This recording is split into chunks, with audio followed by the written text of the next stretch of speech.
Let's just start the show. Here's Jon and Jim. All right, San Diego and Southern California, what's going on? This is hour one of Jon and Jim. The Padres soap opera continues as this offseason of absolute, I don't even know, nothingness continues. I've been harping on this Alexander and the No Good, Terrible, Very Bad Day. What's the name of the book? I don't know. You're the one that references it all the time. I reference it all the time. So, because the offseason, right? I mean, from 24 consecutive scoreless innings to the lawsuit to Roki picking the Dodgers and then Jurickson Profar picking the Atlanta Braves. We're going to hear from Jurickson Profar in a moment. I know they just played on the Fletch Zone. And Profar just took a shot at the Padres' current ownership situation. I don't even know if it's a shot. I think he's just being truthful. And I've referenced Alexander and the terrible, horrible, no good, very bad day, but it's more than a day for the Padres. Like, Jim, the hits keep on coming for this organization. I saw the clip that you put on social media. I thought it was on some podcast or something. He just took a shot at Padres ownership with the Atlanta media in his press conference. It was tweeted by the Braves Twitter account.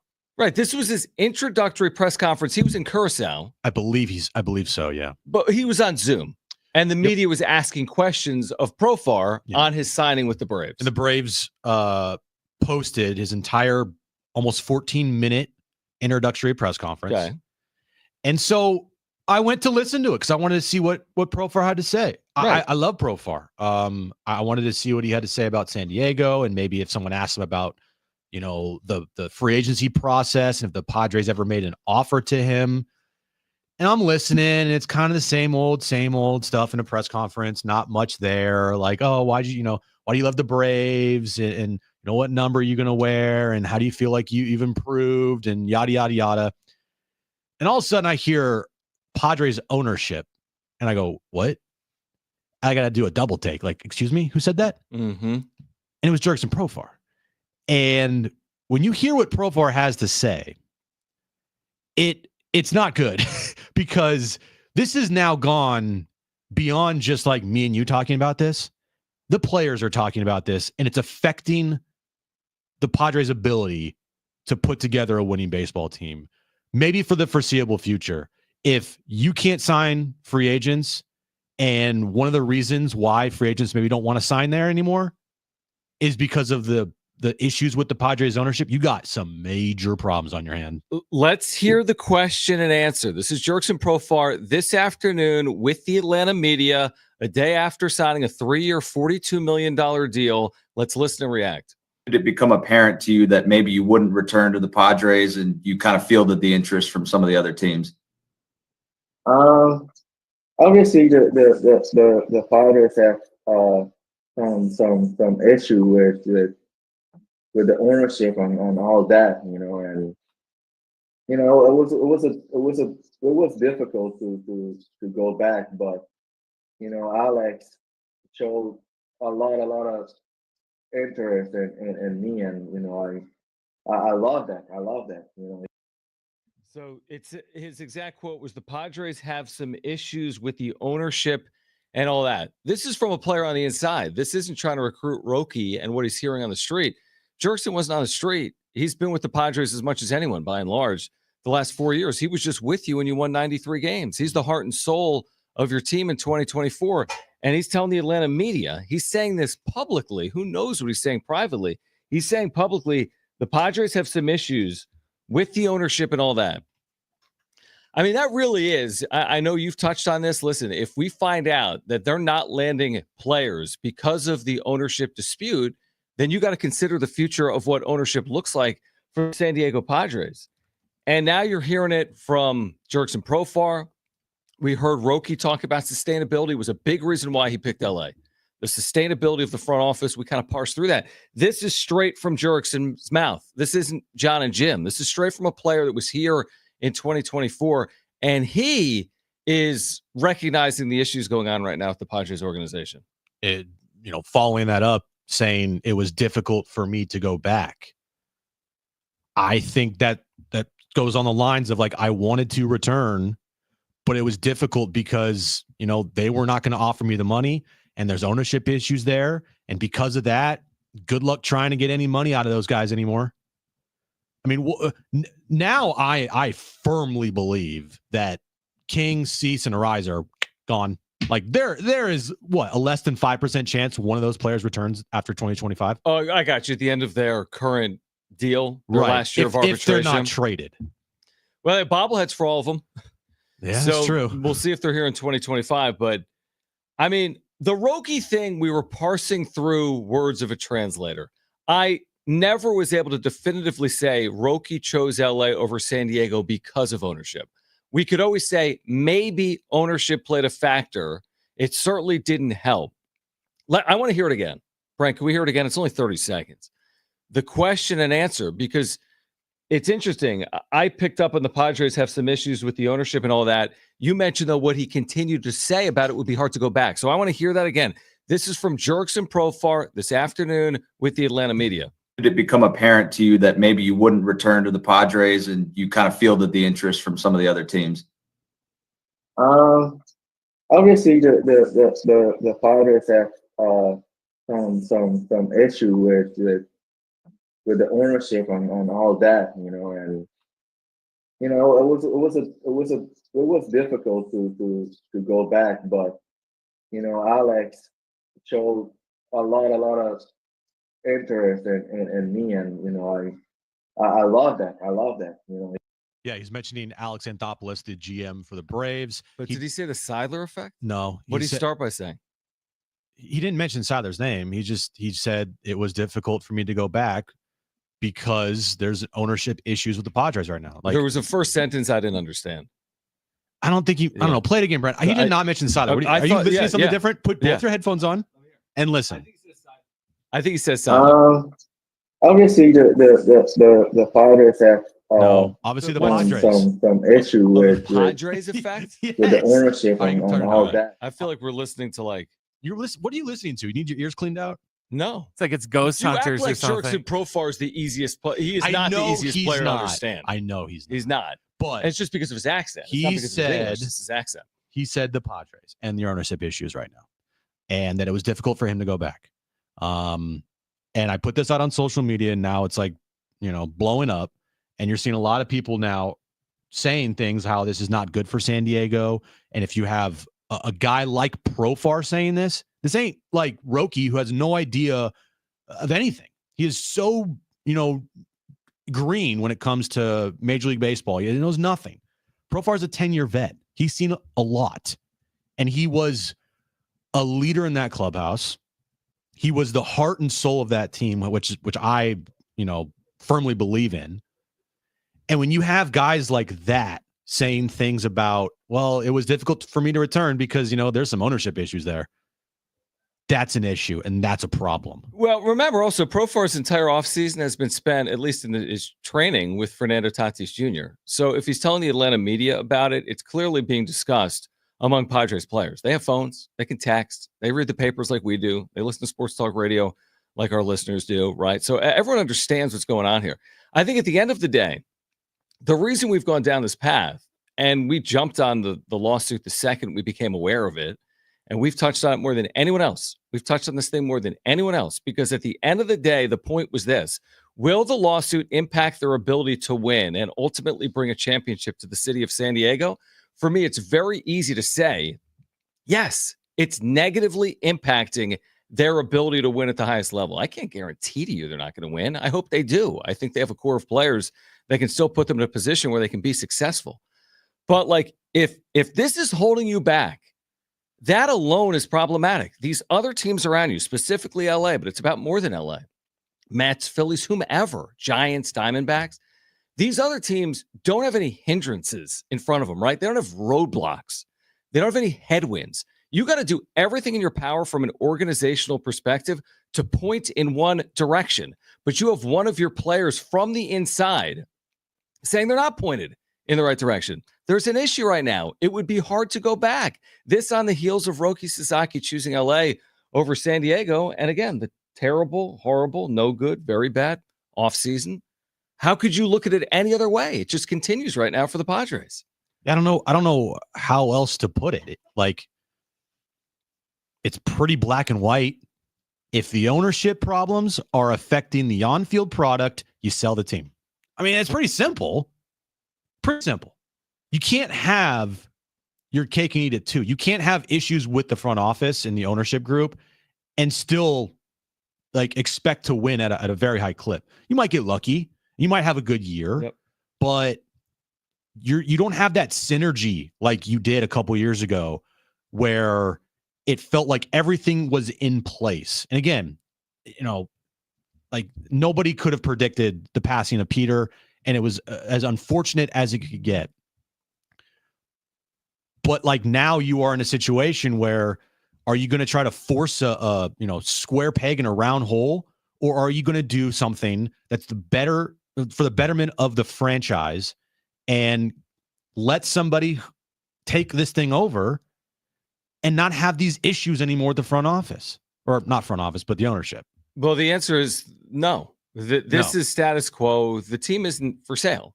And even if they were for sale, they're not sold before the 2025 season. I know that. So the team isn't for sale. They're changing the chairperson, according to Kevin Acee and Dennis Lin, from Eric Atsenda to John Seidler, reportedly. Sheil Seidler is fighting for control of the organization. It may be settled. We've had people come on, I think the Sportico writer that broke that story, say that there have been other ownership squabbles and disputes that have gone to court and litigation that have taken 8 years to play out, like the Denver Broncos. And by the way, the 8 years the Broncos were in litigation, they went to the postseason 0 times, not to tie the Broncos to the Padres. The Orioles went through the same thing with their ownership group after the passing of their primary owner. I guess the point is this. It's not to say they can't make the postseason and win 87 games. They can. The point being that it's going to take everything and then some to get to a World Series and win one. You have Manny Machado. You're paying him hundreds of millions of dollars to be here over the course of a decade. Manny Machado is here to win. We can, argue the merits of what he's done on field, but you don't have Machado and Bogarts and Tatis all here to win 86 games and be held back by your organization. So I don't care if it's John Seidler or Sheil Seidler or the next owner, whomever's in charge better be doing their damnedest to win. And right now, it doesn't seem like they're doing that. Show me a professional sports franchise that has infighting with the ownership group, particularly family members, a lawsuit involved, and show me their championship during like that period of time. Mm-hmm. I mean, I don't know. I haven't done the research. I mean, either, but I'll wait. I'll probably will be waiting for a while because I can't think of something off the top of my head where I'm like, man, that team, they overcame a lot and they still won a championship with awful ownership. Mm-hmm. I just don't. I'm not saying that these guys are awful. I'm just saying that when you have issues and a lawsuit involved, and now Jurickson Profar, who, I mean, his words carry a lot of weight. Sure. He was a huge part of this team. He is not just some scrub. Dude was an all-star last year. And when you hear stuff like this said from Profar, you know that everybody's talking about this. You don't think that current Padres players have talked about this or have speculated like if I'm Michael King or Dylan Cease, I'm probably talking to my agent and my family and be like, well, this is probably our last year in San Diego. Better get ready. That's not buy, that's rent. Like, guarantee that the players on this team have talked about this if Profar's saying something along these lines, because it's affecting them, and it has affected this offseason to the point where because you couldn't sign Profar was not because you didn't want him. It's because, as Profar said there, Padres ownership, they have issues. Yeah, and I'm not saying that Profar broke the camel's back. I think he's a very good player. And I'm not saying you can't win without Jurickson Profar, but it's one thing after the next. And at some point, you don't have the same chances of winning as you had a year ago. We'll continue to react. What do you make of this? What Jurickson Profar said to the Atlanta media. 877-767-4760. Again, 877-767-4760. Plus the end of an era on field for the Padres we'll discuss. It just keeps getting worse. It really, really does. Or does it? We'll discuss. Stay with us, John and Jim. San Diego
Listen, I recognize that the timing of the lawsuit, Jon and Jim, San Diego Sports 760, the timing of the lawsuit is probably not great.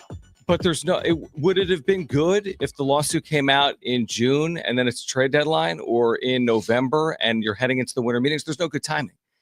But with the benefit of hindsight, I hear Jurickson Profar and I heard Roki Sasaki. And we're talking about instability of an organization. We weren't really talking about that before the lawsuit. We were saying we don't have Peter. He's not in charge. They're not spending the way they used to. They cut $100 million from payroll. What's the future of the organization? But we weren't talking about it like this until 3 weeks ago. No, it was right? like, what's going on here? Like, we briefly talked about the John Seidler appointing to be the control person of the team. Yep. And it's like, okay, if you guys are constantly saying you're going to uphold Peter's legacy, then you guys need to do something to match those words, like with action. Mm-hmm. And there's been no action. And then the lawsuit dropped like the following week. And let me just put it this way. Say the lawsuit never did drop. Mm-hmm. You think they're really we're going to sign Jurickson Profar? Nobody, perception's reality. He wouldn't have said this. I know. He would have said they didn't have the money. I know. Yeah. But you think they really would have signed him? No, they wouldn't have. Nothing has changed. Do you think they really would have landed Roki Sasaki? No. Okay. But guess what? The narrative now is that Yes, the I know. reason I they're get not it. landing these players is because of the lawsuit. I get it. And I think that's a huge reason why.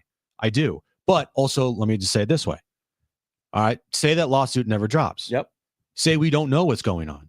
And we are continued to be left in the dark. Mm-hmm. You know, fans, us, everybody. Like, what's going on here? Right? A lot of questions, no answers, have no idea how this thing's operating. Right? And they go along this process, and all the stuff that Shield put in her lawsuit never comes out. I'd rather have it come out that way than us never knowing about it ever. Because now it puts to light like issues that could be really troublesome and really hurt this franchise. So basically, and I agree with what you're saying by being a whistleblower, so to speak, well, she might be losing the battle for the team. They may win the ultimate war, which is in the short term, this may not be beneficial. Right. And maybe it's not impacting them, to your point. Maybe they don't have Roki and they don't have Jurickson regardless.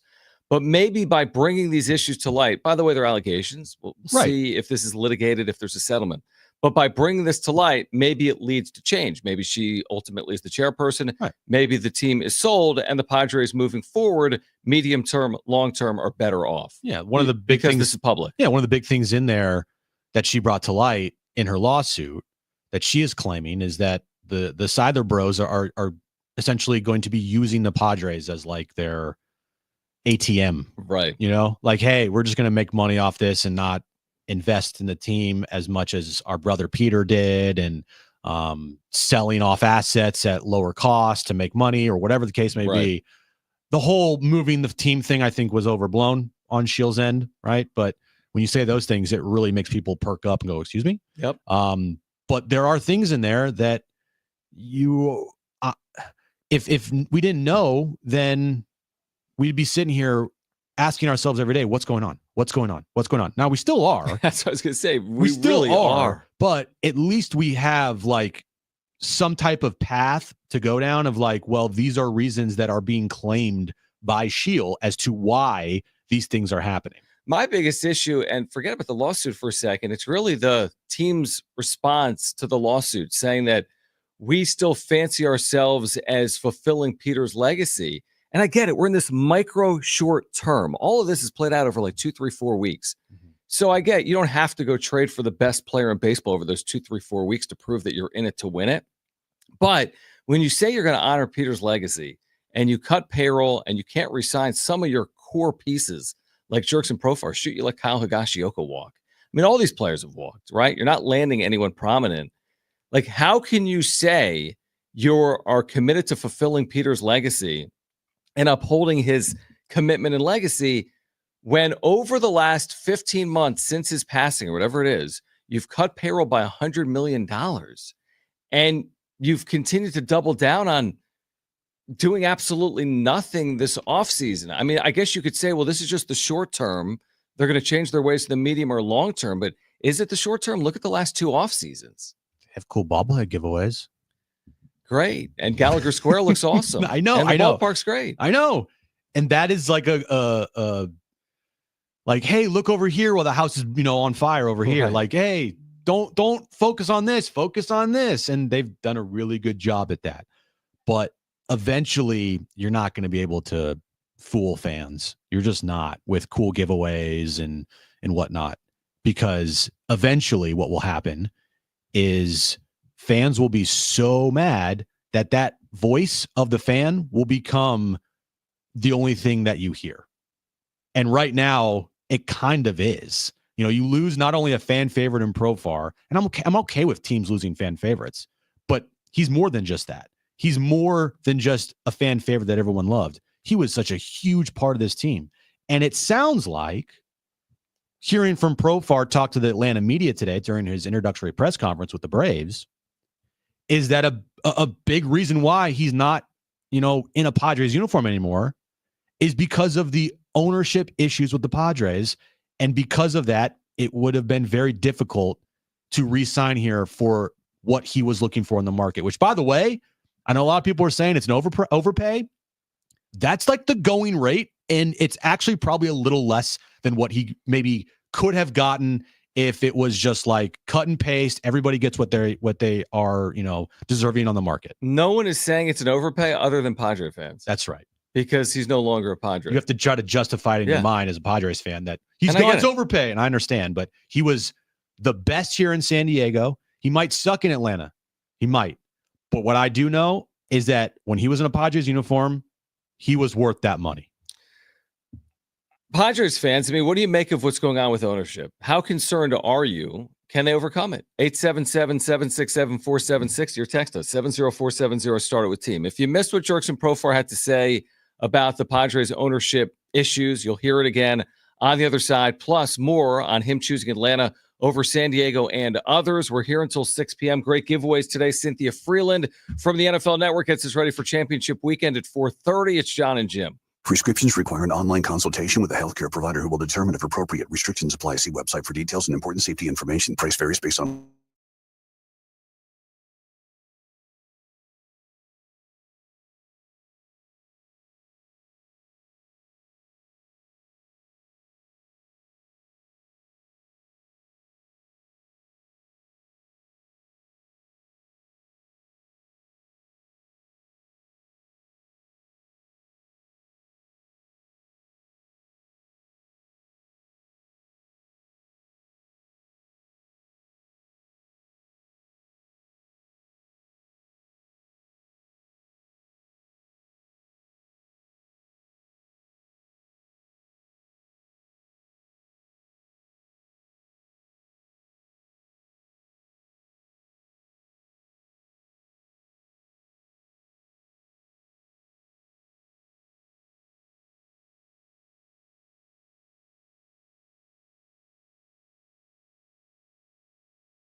All right, this update's brought to you by Lowe's. John, you're going to need to help me out on this pronunciation of his name here. Padres, they officially made a move today, trading for right-handed pitcher Ron.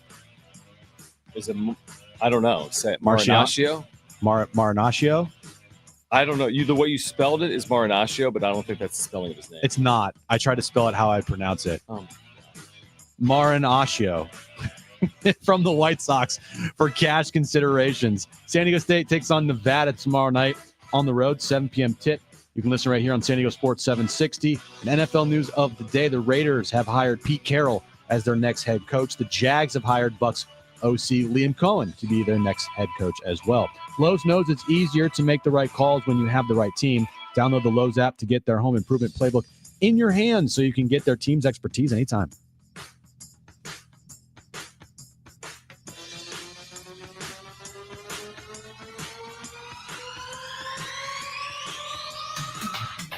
All right, it is Ron Marinaccio.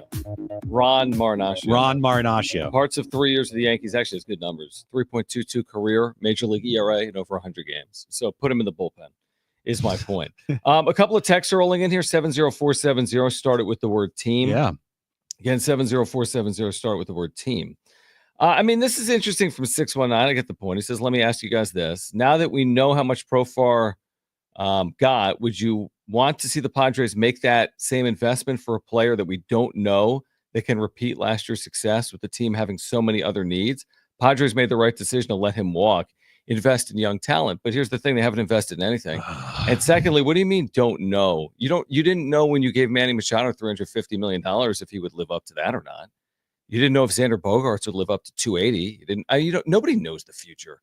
You're paying for past performance. You're paying for comps based on what players do. So, no, I can't guarantee that Jurickson Profar is going to do what he did, but it seems like a reasonable investment. A guy that was in the middle of your lineup, hitting for power, a glue guy, pointed you in the right direction from day one. I mean, again, I think all things being equal, wouldn't you rather have him than not? He didn't get $400 million. He got $14 million per year. It's the going rate for a starting outfielder.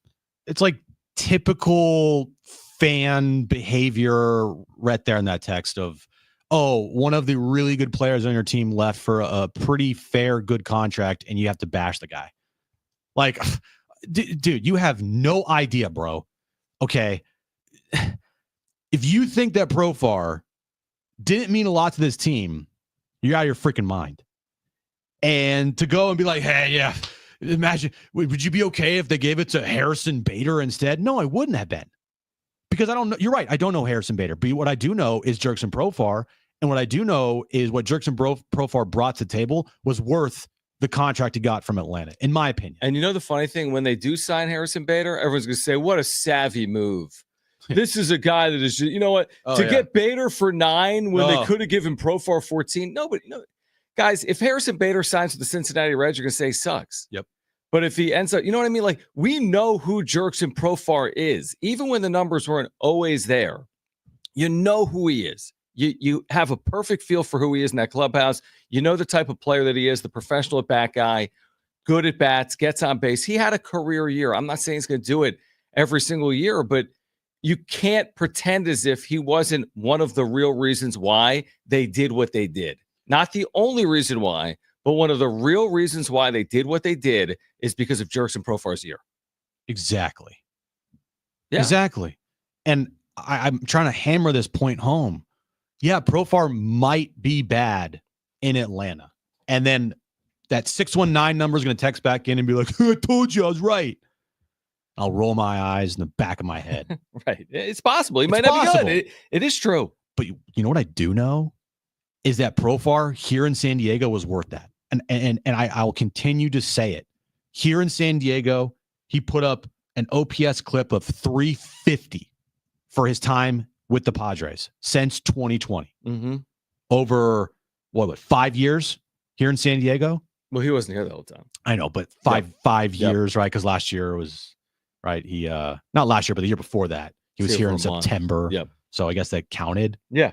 But 2020, 2021, 2022. Sure, I got you. And then his time here in San Diego is worth that contract. So what you're basically saying is a guy that has performed here in San Diego every year he's been here. If he got that contract, all of a sudden you think he's just going to fall off the map here in San Diego? Right, because you're saying, you make a good point. Like, we already know who this player is here. This isn't bringing in an outside project and hoping he fits. This isn't, hey, Tommy Pham hadn't been here before. Maybe you can just plug him right in and everything's perfect. By the way, it wasn't with Pham. But with Jurickson Profar, you could argue he was better here than he was previously. And maybe he'll still be better here than he will be on the other side with Atlanta. But you're right. It's like, I was betting on Profar if they brought him back. Everyone would have been enamored. If Jurickson Profar yesterday signed a 3-year deal with the San Diego Padres, you know what the overwhelming response would have been from this fan base? Positive. Thank you. And they would have said, thank you, Seidler Brothers, for investing. I was worried. Now that you shelled out $40 million, you've given me some faith that there are some dollars that are expendable that they can use to help this team. But that's still, like, another day has passed. We're talking about Jurickson Profar, what he said to the Atlanta media. If you missed it, we'll play it for you. I mean, another day passes without them spending a penny. Mm-hmm. That's not a coincidence. There's no coincidence here. Like, are they waiting for the perfect player, Jim? They're not. Yeah. I think what they're waiting for is to go like bargain hunting. I think they're waiting for a price tag on a player to go get the right player at the right price. And unfortunately, that might cost them someone like Jurickson Profar. Not might. Jurickson Profar is gone. It's not coming back. And if you look at his time here in San Diego in 2020, he played 56 of 60 games. He had a 1.3 WAR for the Padres. Mm-hmm. He had a 343 on base and a 771 OPS. Okay. Granted, 2021, not good. He put up a 0 WAR season. It was a bad year from Profar. Actually, really bad year from Profar. 2022, put up a 3 WAR season. All right. Wasn't the greatest numbers of all time, but he put up a 3 WAR season. What's wrong with your... You left the chat. You left YouTube. Smart. Get a computer. Let me just finish this. So he put up a 3 WAR season in 2022. And then last year, he put up a 3.6 WAR season. So my point remains. The dude in a Padres uniform produced. And the guy that wore that Padres uniform is worth $14 million a year. I don't know what he's going to do elsewhere. I have no idea. All I know is here in San Diego, he put up good year after good year. Not crazy like last year, but solid seasons. And also, he was a guy that off the field meant so much to this team. Why is anyone arguing what he's worth when Xander Bogaerts makes $27 million a year? As in, who cares? You're never going to hit on every contract at the perfect dollar amount. He's worth it because what's the alternative? We had yesterday Dan Szymborski on. He's like, you got to make up for WAR in left field. And maybe he's not a 4 WAR player, but if you brought him back and he's a 3 WAR player, it's a lot better than an unknown. And then even like Jackson Merrill, he's like, there's a guy that it's going to be hard to replicate what he did as a rookie in his sophomore year. So, like, I don't even care about the dollars. I care about the impact. The impact is, how do you overcome not having the player? If they had this amazing, if there was a great solution, if I was under the impression that the best left field prospect in baseball was a Padres farmhand, if Jackson Merrill 2.0 was in AAA and you could plug Jackson Merrill 2.0 into Jurickson Profar's position, I'd say, all right, I'll trust the process here. But I don't believe that they have Jackson Merrill 2.0. And if they do, I don't know who that player is. I'm being told maybe Tirso Ornelas could be that player. He's 25 years of age, had a nice year in AAA. But is Tirso Ornelas a 10-year vet in Jurickson Profar that's coming off a career year? Not just the numbers, but he helped you win. I watched it. I saw it. He won them games. I saw it with my own eyes. Will Smith called him out. He made him pay the next day. The Nats called him out. He made him pay the next day. That's factual. Yeah, he was in the middle of every big moment for this team last year. Every single one. He was on the top step. He was in the batter's box. He was rounding the bases, making the big defensive play in left field. He was doing it all. Mm-hmm. Do I think he can replicate that again? I don't. But can I see him replicating 75, 80% of that? I do, because he's shown he can do that. And I'm just bummed out more than anything that the Padres aren't going to have that edge anymore without Profar, at least from the jump. they could create that edge and someone could step up in that role. But right now, I gotta see it first. I can't say, oh yeah, this guy, that's going to bring exactly what Profar brought to the table. I gotta see it because at this moment in time, Profar was that guy that brought the intangibles to this team that they were sorely missing in 2023. Now, who's that guy going to be? All right, if you missed it, we'll play it for you on the other side. Jurickson Profar calls out Padres ownership. Plus, did he want to be a Brave before he was a Brave? You'll hear from Jurickson Profar on the other side. We're here until 6. Great giveaway. Cynthia Freeland, NFL Network at 4:30. It's Jon and Jim. San Diego Sports Traffic. This report is sponsored by the Jim Buttrell Real Estate Team. Hit and run crash, South 584 Cannon Road, side of Waynes.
All right, San Diego State back on the road tomorrow night. Big game. They'll be in Reno taking on Nevada. Pregame at 6. Ted's got the tip at 7. Home of the Aztecs.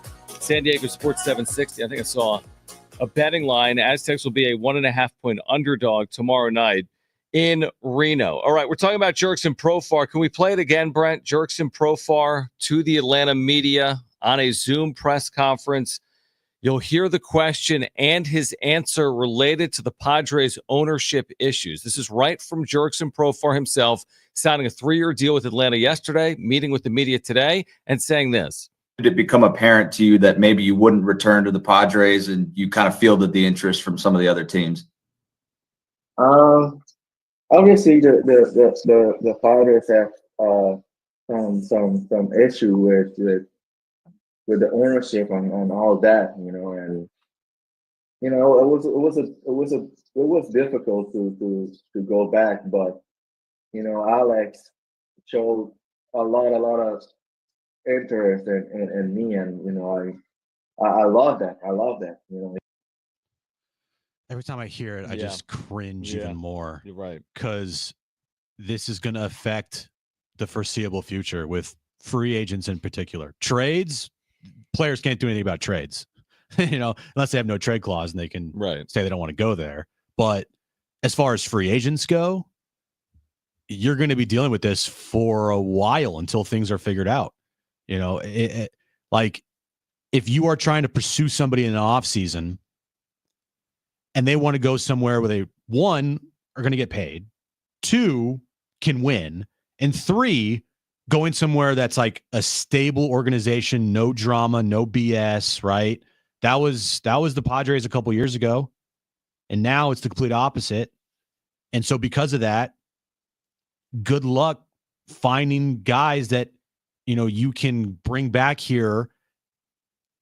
But it also has to do with the Padres aren't just going to spend any money either. They're just not going to spend. That's what I was going to say. Is it about ownership? At the end of the day, I think players will take the money by and large. By and large, yes. Because we heard, Manny Machado wants to play in Florida or in the East Coast. No, he doesn't. He wants the most money. But also, Peter was a huge part of that process, bringing Manny here to San Diego. I'm sure he was, but you know what also was a big part of it? $300 million. That's when the next best offer was $200 from the White Sox. I agree.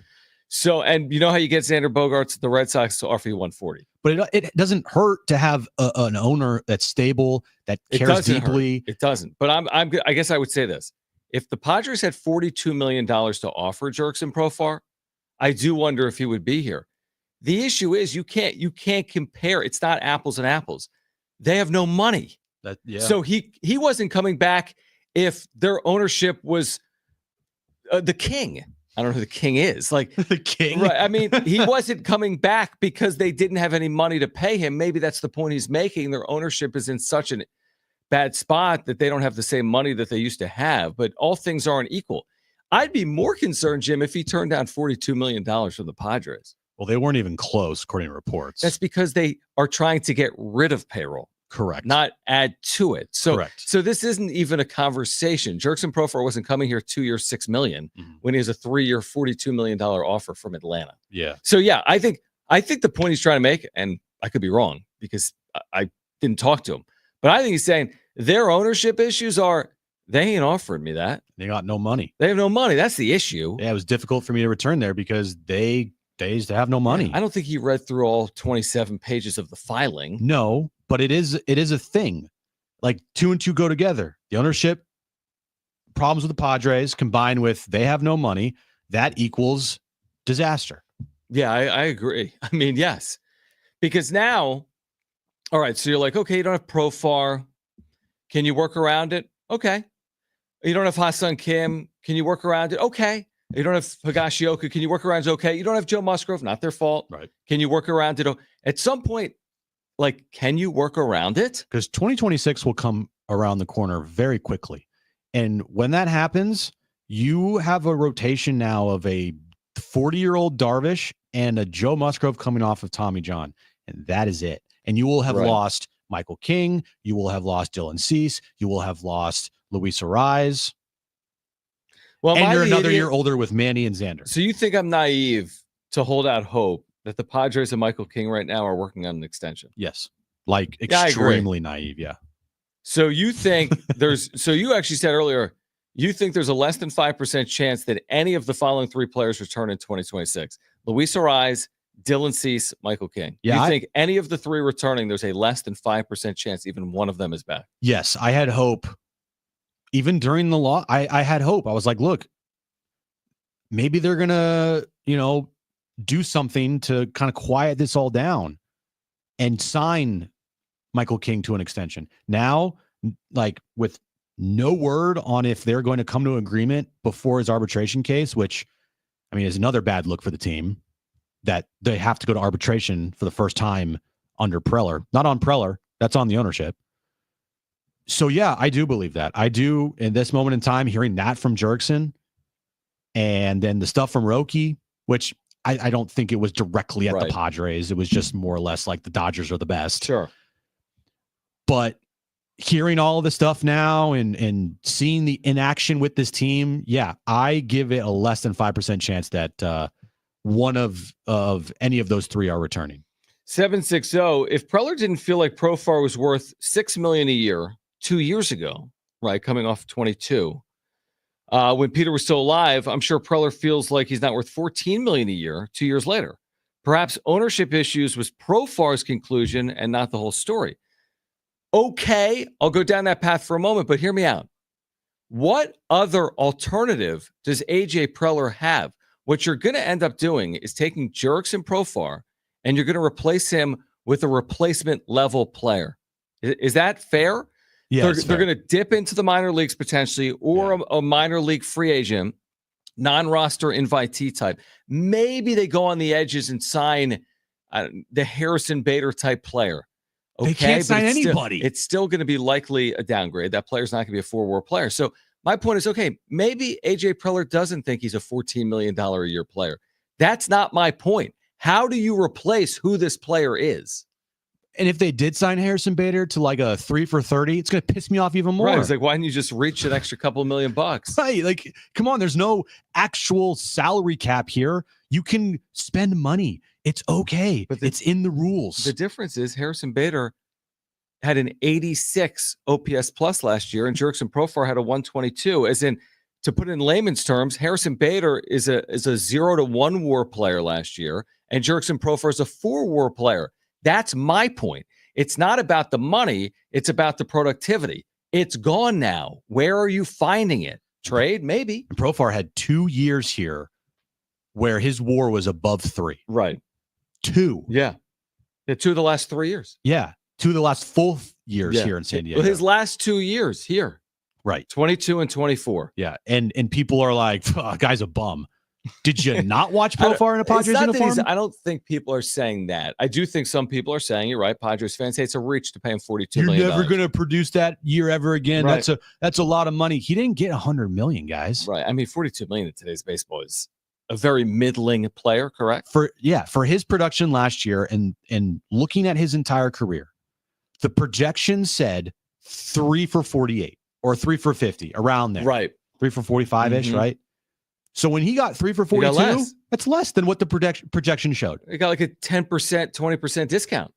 So in that case, how would you not be okay with that deal if you're a Padres fan? Yeah, I don't know. I think a lot of people are getting a little cute with the dollars, and I get it. The dollars matter to the Padres. I'm less concerned about the dollars and more concerned about how do you replace this player. Yeah, I'm way more concerned about the player you lost than how much you were paying him, because $14 million a year, guys, the team's paying Xander 28.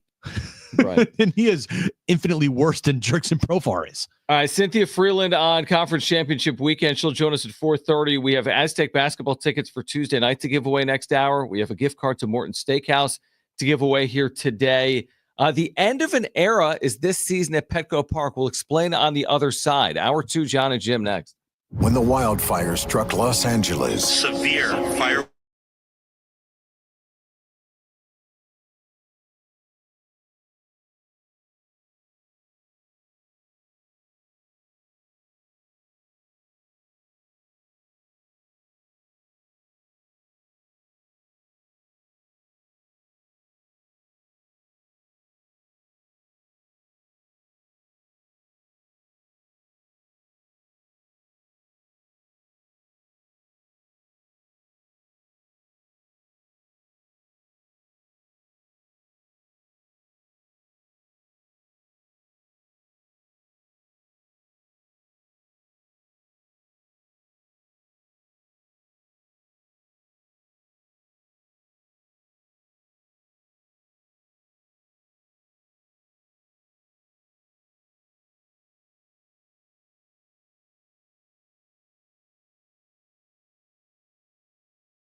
All right, this update is brought to you by Lowe's. We'll start with the Padres. They officially made a move today, trading for right-handed pitcher Ron Marciano from the White Sox for cash considerations.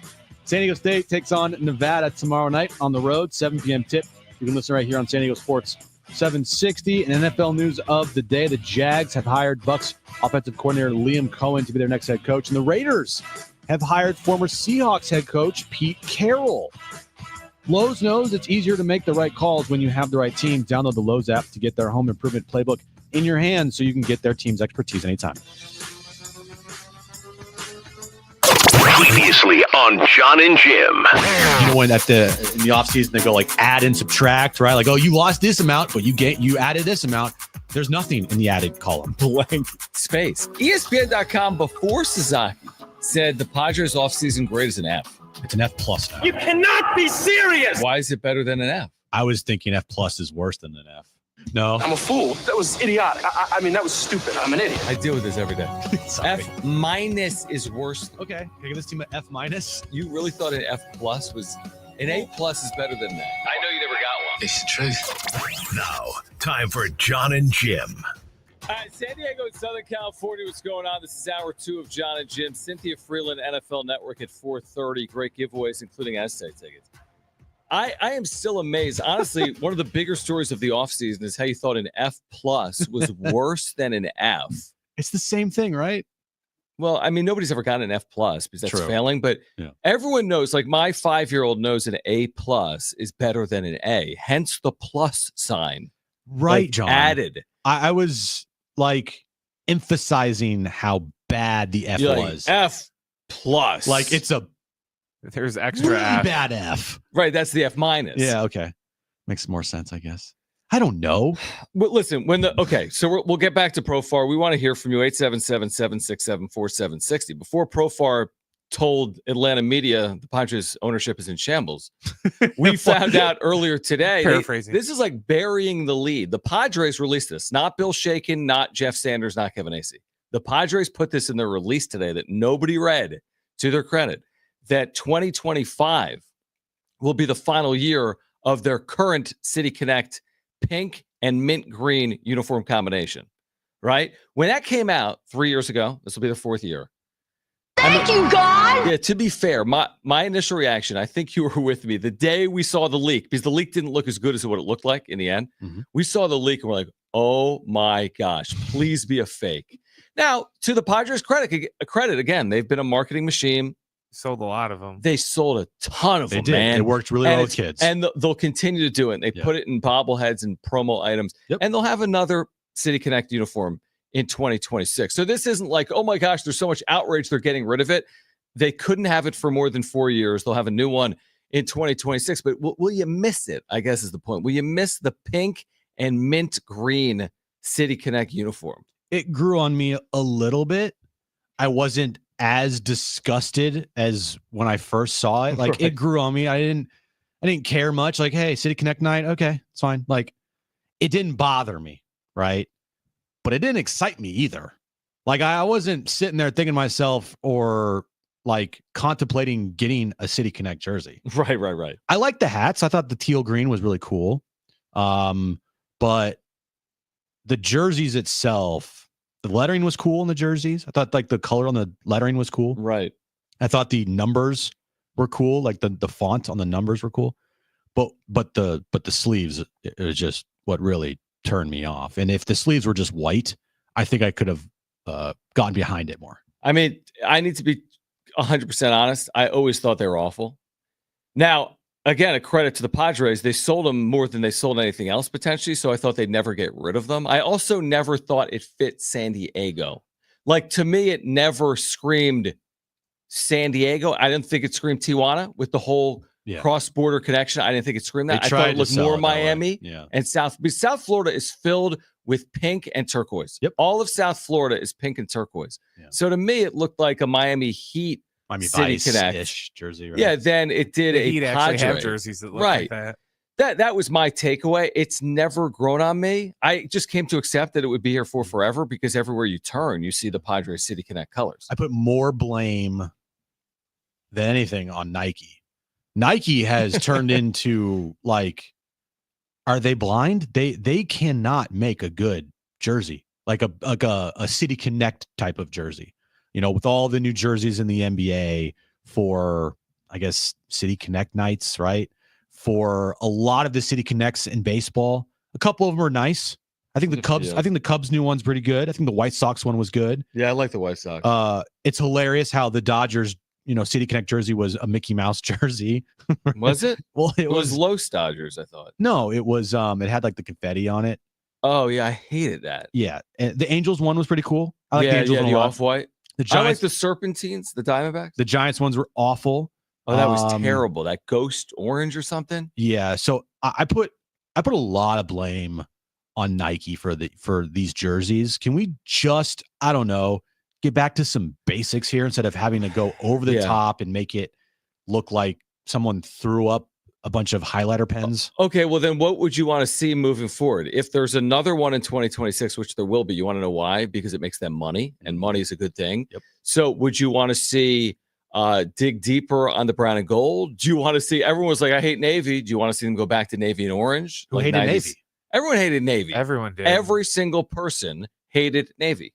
The 98 Navies? No, Navy. What they just wore was Navy. That was brown. Navy and orange. Yeah. The Navy from 2017. Yes, those sucked. I'm sorry.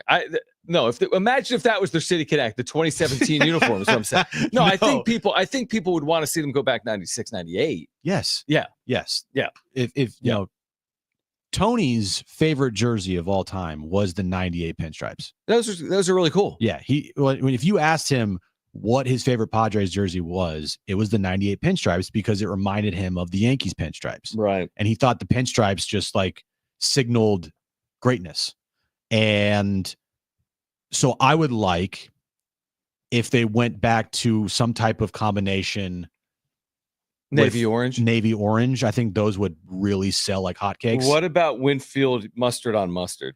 I would hate that. You don't want mustard pants? I'm cool with the tops, but you better not give me some mustard pants. Now, they didn't always wear mustard pants, but they already have brown, so do you need to go mustard? Yeah. You've already gone brown. They need to tap into their history, and they need to tap into their old jerseys of the past when they went to the World Series in 84 and in 98. Like, you need to tap into that instead of trying to create something new with that City Connect, jerseys they had introduced a couple of years ago. Right. Don't give me two more random colors. No. Like, I don't need to see, because pink and mint green had no historical significance to the organization. So don't all of a sudden give me, like, what are two colors that they've never worn ever?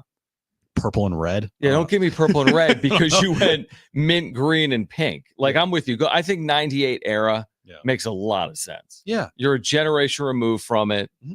It's not your last uniforms. You had that BS Navy, very vanilla combination in the 2010s. Yeah. So go back to 1998. Go back to which means they won't. No, they won't. It'll be like all black. Like, nobody asked for all black. They'll F this up. And by they, I mean Nike will, because Nike's awful now when it comes to creating new jerseys. They are so bad.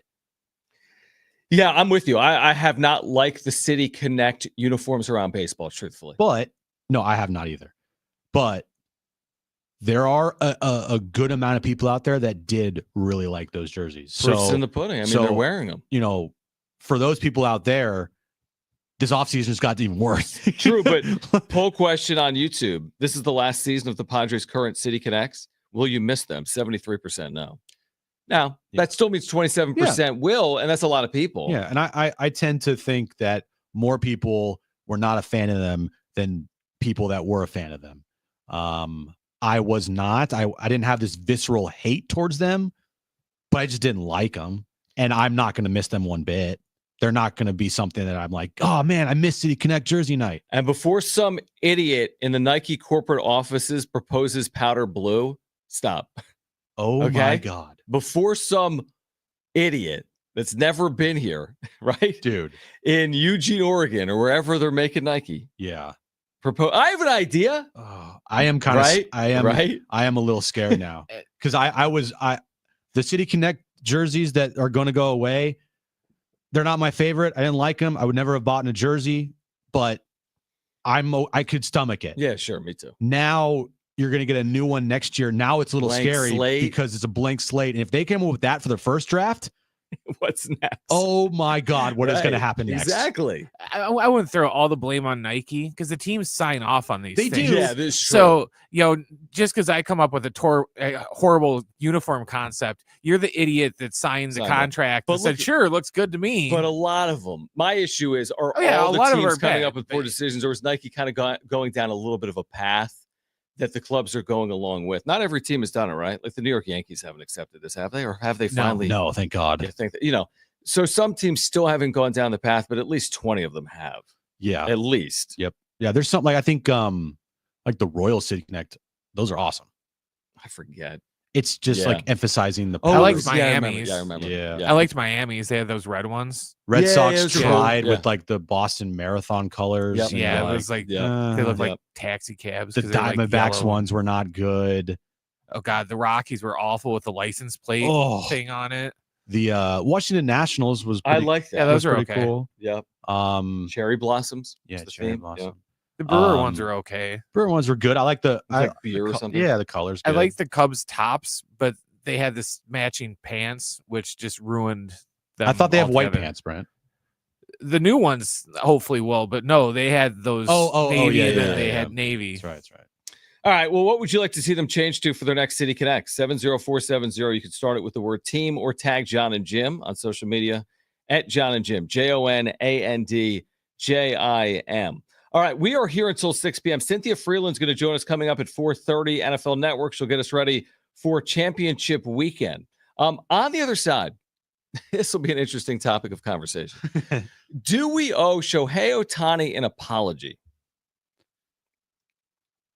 Do we owe Shohei Ohtani an apology? We'll discuss that on the other side. Also this hour, your chance to win a pair of tickets to see the Aztecs next Tuesday night against San Jose State. This is replica jersey night at Viejas Arena for the first 5,000 fans. We'll tell you when to call. We have a pair of free tickets to see San Diego State and San Jose State. We'll do that this hour. Next hour, a chance to win a gift card to Morton's Steakhouse. But do we owe Shohei Ohtani an apology? We'll discuss coming up next right here on Jon and Jim.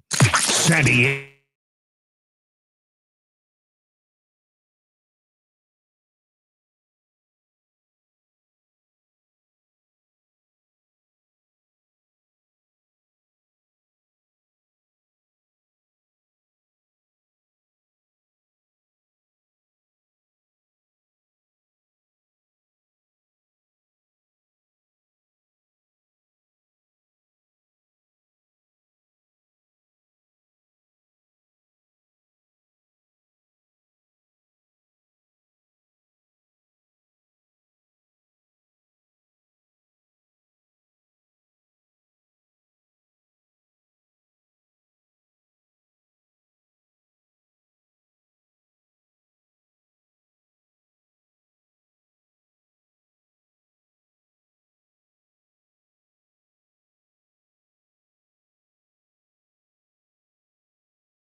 right, keep up with San Diego Sports 760 anytime, anywhere.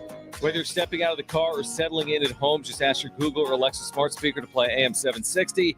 Stream it live through the iHeartRadio app, which, by the way, is brand new. Make sure to put Jon and Jim in your presets on the iHeartRadio app. It's never been easier to stay connected with your favorite shows like this one. San Diego Sports 760 goes where you go. Jon and Jim, San Diego Sports 760. So, all right, the federal government is seeking a 57-month-long sentence for Ippei. I thought you were going somewhere else. No, I don't know. I was like, are we Kogo now? What's happening? No. They're seeking about 5 years for Ohtani's translator for the fraud case. Yeah. It was a fraud case, Money, basically, where stealing money. Yeah, Ohtani was fraud. the Bank victim. fraud. Right now, that's what the federal government has said. Yes. That Ippei pulled a fast one on Ohtani. Now there's audio evidence to support that claim by the federal government. I don't know the full. I haven't read all the legal filings. I haven't followed this story closely. We all reported on initially last year when the Padres were in Korea. I guess at the end of the day, I'll ask you this, Jim. Do we owe Shohei Ohtani an apology? Is he completely vindicated in this case? Is that completely factual of a statement that he had nothing to do with this wrongdoing, with this betting scandal? This was all Ippei using Ohtani and his bank account for his own personal gain? Well, I got to hear the audio first. Do we have the audio? Do we have the audio, Brent? Yeah, we have do. the audio. So right. Let's listen to this, and then we will. What is this? This is Ippei with someone from the bank. He's trying to wire money, and he's pretending he's Shohei Ohtani. He's trying to wire $300,000 for a car loan. Okay. Must be some car. Nice car. Alrighty. And could you tell me the name of the payee and the amount of the transaction, please? The person I'm sending to? Yes. It's for $200,000. Thank you. Alrighty. Now, recently we come across a trend of fraud and scams. So we have been monitoring the online transactions closely to make sure our clients are not the victim of either. What is the reason for this transaction? For a car loan? Okay. You said it's for a car loan? Yes. Okay. What is your relationship to the payee? He's my friend. Okay. And have you? Business. Okay. Have you met your friend in person? Yeah, many times. Okay. And I just asked because, we haven't been able to verify the transaction. How did he go about giving you his wire information? Is it something that was given to you over the phone, through email, text messaging? He emailed to me. Okay. Did you have the opportunity to verbally speak with the payee and verify the wire information? Yes, when I see him in person, we talk about. Okay. So you seen him in person and you went over the wire numbers? Yeah. Okay. Will there be any future wires to your friend? Possibly. Okay. All righty. If I can ask you to bear with me just a few moments, I'm going to take a look into getting this resolved for you, and you'll hear silence as I'm working on this, okay? Okay. Thank you. Is it just me or does that scream fraud? Like he's like, yeah. Like he wasn't really like trying to explain the situation at all. No, he wasn't. It is for a car. Yeah, the other person, the person on the other line was my like, friend. Yeah, we have seen some weird activity with this account, so I don't know if we're going to be able to verify this. Oh, come on. Friends buy friends $300,000 cars all the time. Listen to this. According to the prosecutor, Ippei called the bank and impersonated Ohtani approximately 24 times to wire money from his account. The total amount that was allegedly stolen was nearly $17 million. And remember, this guy was historically bad at sports wagering, supposedly never bet on baseball, but did bet on women's college soccer. Because, nothing like the old women's soccer ESPN Plus, like Marist. Yeah, Stanford versus Virginia or something. Right, yeah. So what is this case, I guess? I mean, what is this case, right? So you asked the question. Yeah. Do is we he have vindicated? No, do we have to apologize to Shohei Ohtani? That too. I apologize to Shohei Ohtani for absolutely nothing. This whole thing is so crazy. Yeah, is Ippei guilty? But is Shohei completely innocent in this whole entire thing? If anything, he's innocent of any federal crimes, but he's guilty of being an absolute idiot. Okay, so he's guilty of being He's guilty of being naive. Yeah. Right. The guy that came up with the most complex contract in the history of professional sports, the $680 million deferral deal, one of the most insane contracts ever across any league in the world. But he didn't realize when $2 million was being wired. Oh, well, it was actually $17 million overall. Or he didn't realize that his best friend interpreter that he was with all the time was like the biggest gambler in the country. Okay. Like he didn't realize this. Right. So he's guilty of being naive. He's guilty of being naive. He's guilty of being stupid as well. And again, as Chris Carter always said, gotta have a fall guy. Just saying. Stories. Yeah, you're not saying right. We're not saying Ohtani is responsible for these actions. No, I'm saying that he's guilty of being naive. There feels like there are things here that we'll never know, and to put Shohei out there as like the most innocent bystander on the planet, to me, it just doesn't add up. But hey, again. Right. We don't know the full extent of the case. Yeah. I do know that I watched the two, in the dugout in Korea opening night, and everything was great. It was awesome. And then that night he tells the team, hey, by the way, I stole $17 million from Ohtani and I'm out. Yeah, it was fine. Weird case. Very weird. Bizarre. Yeah. And we know, it went very quickly too. That was also a weird part of it as well. It was quickly just swept under the rug. Yeah, I guess it was. Because there's no way the golden child of baseball is going to be in trouble. Imagine though, this is a theoretical. This didn't happen, but hear me out. Let's say Ohtani was responsible for some of Ippei's wrongdoings. Let's say Ohtani was betting, right, illegally with an illegal bookmaker or whatever. Is he? What's baseball going to do? They're gonna then. He's gone.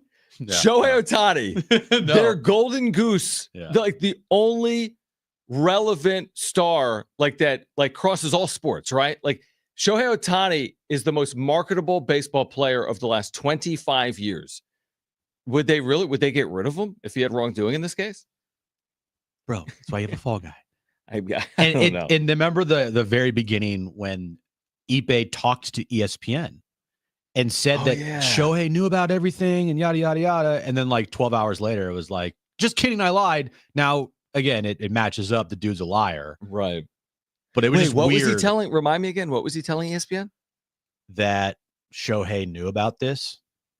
That's what he initially told ESPN? Yeah. I don't even remember that. It was quickly taken back. No, I didn't mean it that way. No, seriously, it was. Yeah. It was just kidding. This all happened less than a year ago. Hasn't this happened very quickly? He's already going to be served the sentence. Dude. This happened fast. We found out about this 10 months ago. He's already being sentenced. Can the legal problems with the Padres happen this quickly? Yeah, in 10 months. Let's go. Pick up the pace. Good point. All right, Jurickson Profar to Atlanta. How did the Padres respond? We still have Cynthia Freeland from the NFL Network joining us at 4:30. She'll get us ready for championship weekend. And this hour, a chance to win 2 tickets to see the Aztecs take on San Jose State on Tuesday night at Viejas Arena. Replica jersey night for the first 5,000 fans. Tickets at goaztecs.com. We're here until 6, Jon and Jim. You said it's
This update is brought to you by Lowe's. We'll start with Padres news. Yeah, there's Padres news today. They officially made a move trading for right-handed pitcher Ron Maracino. Definitely not his name. Just call him Ron. I can't say his freaking Let me name. see it again in the rundown. Marinchino? No. Marinchino? Marinaccio. If you're gonna butcher the name and it's like a minor league invite, just don't even reference it. They didn't trade for Mike Trout. You know what I mean? Like no one cares. So just get to the Aztecs, get to Profar was introduced to the media, move on. Right. So mention they have a Tatis bobblehead. No one cares. They also have This a report is brought to you by. Right. Yeah. All right. Well, this report is brought to you by Lowe's. Knows it's easier to make right calls when you have the right team. Download the Lowe's app. Get their home improvement playbook in your hands so you can get their team's expertise anytime. Again, if they had traded, if they signed Pete Alonso, bring it up. Like that's a huge story. Rod, right? Gosh. Oh, turn your mic on. I know. I was waiting to see how long it took for you notice. You get an F+ of that update. Thanks. That's the worst possible update. All right. John and Jim, San Diego Sports 760, iHeartRadio app. We're on YouTube. We're on everything else. SportsSD.com. We're everywhere. Real quick, we'll get back to Profar to Atlanta, what he said today. Cynthia Freeland at 4:30. All right. So they announced their promo schedule. Jim loves the promo schedule. I'm shocked we've gone 90 minutes not referencing it, really, but we've had to talk about Jurickson Profar. We have bigger things to discuss. Here are the 13 marquee giveaways. Okay. Okay. Opening series hat. Nope. It's a trucker hat. Pass. Jackson Merrill bobblehead. Just bobble. Jackson Merrill bobblehead. Nothing cute here. Need it. This is the second series of the year. Okay. Then they have Aloha shirt. Pass. It's okay. How about this? Against the Giants, April 29th. Tony Gwynn rookie bobblehead. Oh, I need that. Like Round I need top. air to breathe. Really cool. Yes. Really cool. Okay. Reversible retro bucket hat between 98 logo and the current brown and gold logo. No. Okay. Not that. I'm not a big of bucket fan. hat guy. Yeah. Padres give away military hoodie. Camo. Fine. I like it. City Connect sunglasses. That's a kids only. Kids only. Thank you. Boo. Okay, how about this? Tatis Jr. bat flip bobblehead in a City Connect uniform with the pine tar on the batting helmet. Need it. Yeah, pretty cool. City Connect straw hat. I could rock a straw hat. Hopefully they work out better than the last straw hats they got. Oh yeah, that was like the that, termites like bed bugs and stuff. You win some, you lose some. Yeah. How about this? Seriously, you know, I mean, it's free. Fine. They're giving it to you. Yeah, it's all right if they have like lice on it. Or Have you ever used a It's sandless? a little bit. Have you ever used a sandless beach towel? They're awesome. We have them. You just pick it up and the sand goes right off the towel. Yes, John, I have. Oh, really? Yeah, maybe we have this like is a two thing of that them. everyone We uses. have two of them. Yeah. Well, they're giving away a sandless beach towel. Need it. Padres pillowcase. Nothing like putting your head down at night on like Michael King. They're like, they just lost 3-0. I would take one of those bits of kids giveaway. only again. Pass. Michael King bobblehead with a king's crown on his head. Yeah. Need it. And a king's cape. Need it. They don't wear capes. What do they wear? Capes. Robes? It's a cape. Whatever. Need it. Manny Machado, because they spelled Machado wrong. Did you see this? Manny Machado. Did they They spelled his really? name wrong, and it's still up because I just refreshed. Basketball jersey. It's a Machado. Should I post that to be It's already been instant posted troll? everywhere. Is it? I've It seen has. it, I yeah. have not seen it. You could do it though, just a troll. No, I don't like it. Machado basketball jersey like the Musgrove. Yes, the basketball jersey, the Musgrove one. I actually wear that a lot. It's actually a really good quality basketball Is it? jersey. Okay. So sign me up. Need it. What about the hopefully he's still here Dylan Cease no hitter bobblehead? When is that for? September, man. That's after the trade That's deadline. such a risky date. Yeah. Dude, that is so risky to have it that day. Yes, I need But it. it's cool, yeah. I need it. What about the SD beaded necklace kid giveaway? Would Well, you rock that? I'm not a kid, so You get kids meals at Rubio's, dude. that was one time. And then what about the Luis La Regadera, the sprinkler, Arise bobblehead, also dangerous, September 22nd, Oh, my goodness. post-trade deadline, post off season, it's got like a sprinkler at the bottom of the really bobblehead cool. on the base. Need it. So I need every single bobblehead. So you want 6 bobbleheads. I need all 6 bobbleheads. Rich McGuire. I need the Manny basketball jersey. And you need the termite hat? If I get, the termite hat, the Machado, whatever. Machado hat. No, that's a basketball jersey. If I don't get that one, I'm okay. But bobbleheads, absolutely need. If you had to pick one bobblehead. Okay. I love that. Just pick one. No, which one are you picking? I have to see them again. Probably so again, you Tony can, one. I think you can see this at Padres.com/tickets/giveaways, by the way. Yes, you can. But hold on. Cease. I kind of like the Tatis bat flip with pine tar batting helmet. I always like that look. Mm-hmm. Tony Gwynn. I mean, it's Tony Gwynn. Honestly, you know what? No, I take it all back. Jackson Merrill. Yep, me too. It's Jackson Merrill, dude. It's got the eye black, like the deep eye black, all the way down his face. Okay, and it's Jackson Merrill. He might be the next superstar in the sport, and he'll leave in 5 years, so it's fine. No, don't say that. Don't say that. I would choose the Jackson one too because that's the first Jackson Merrill bobblehead. You don't want the arbitration bobblehead with Michael King at a desk and Padres it's like he's like yelling at AJ Preller, like pay me more money. It's 4 bobbling heads. It's his agent and King on one table. The arbitration bros. It's like 6 Seidler bros. Yeah, where's the Seidler bros bobblehead? Give me an arbitration bobblehead. And then in the middle, just a stack of cash, $1.5 million on the line. What did you show me earlier in the show? You said, look, it's the left fielder bobblehead. It's just like a base, and there's nothing there.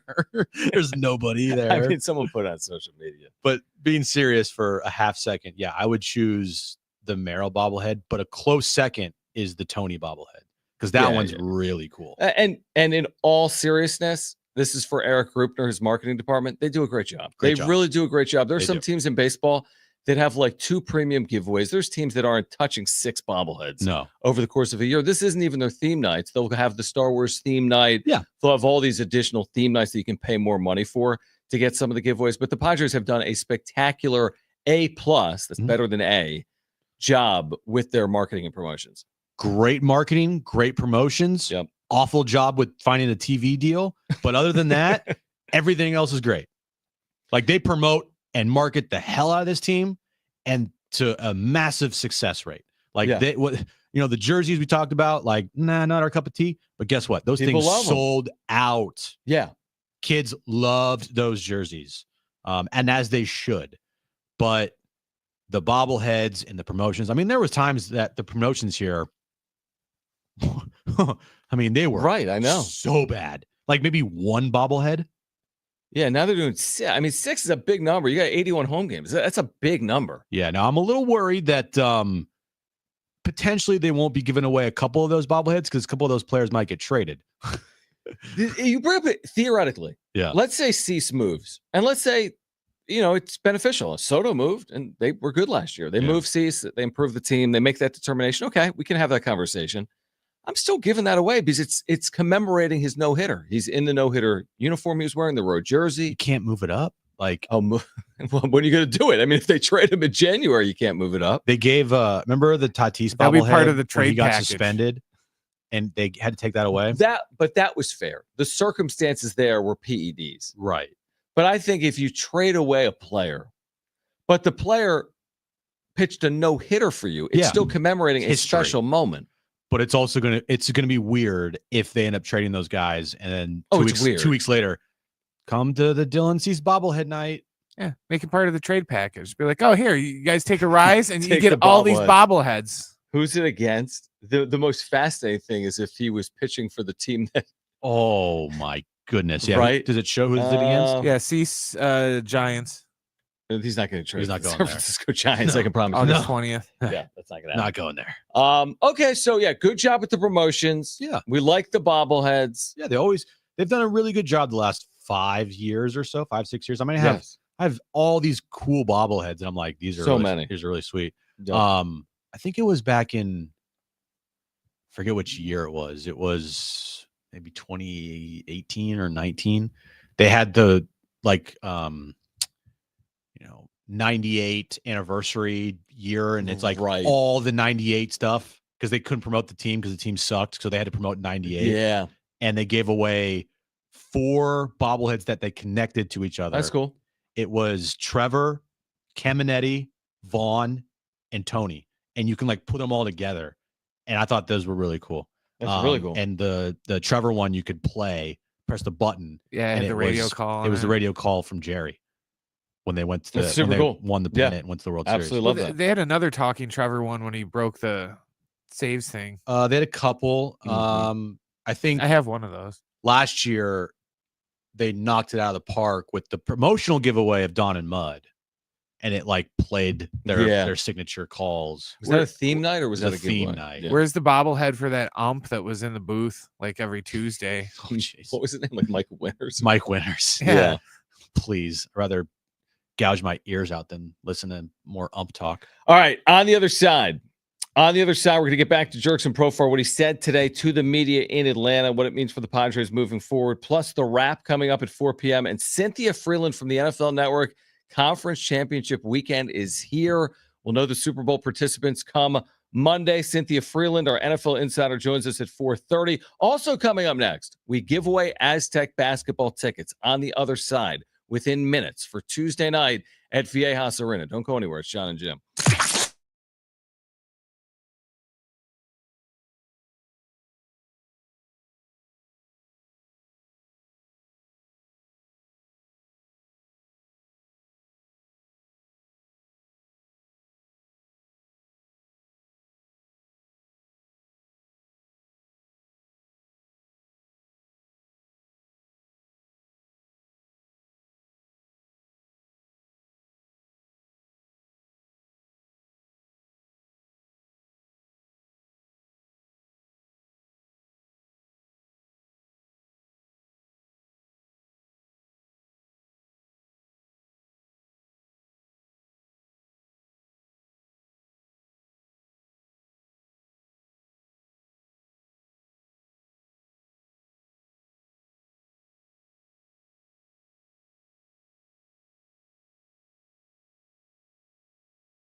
do if you're with us live or on replay. Download the iHeartRadio app, open the App Store. If you have it, update the app. If you don't have it, download it. And make sure to put Jon and Jim in your presets. So easy to do. Just search for Jon and Jim, JONANDJIM. Put us in your presets. Put San Diego Sports 760 in your presets. It's the all-new iHeartRadio app. It's the #1 audio app in the world. It's gotten better. It's got presets, and you can take Jon and Jim with you on the iHeartRadio app. It's absolutely free. Search for Jon and Jim. Put us in your presets. And you still don't have it yet, correct? Correct. Okay.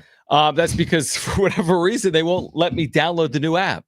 I have the app, obviously. Yeah. Here's the app. And guess what you're going to see it when it opens up? You're going to see Jon and Jim. Yeah, you don't have it yet. See? Yeah. You should have asked that in the meeting today. Hey, excuse me, why don't I have the new iHeartRadio app? Hey, president of the company. Yeah. My phone won't update.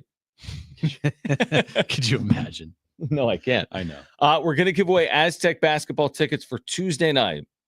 Tuesday night within about 5 minutes. So do not go anywhere. Tuesday night, Aztec replica jersey giveaway against San Jose State. First 5,000 fans tickets at goaztecs.com. By the way, big one for San Diego State coming up tomorrow night against the University of Nevada in Reno. 7 o'clock is the start time. Our pregame coverage will begin at 6.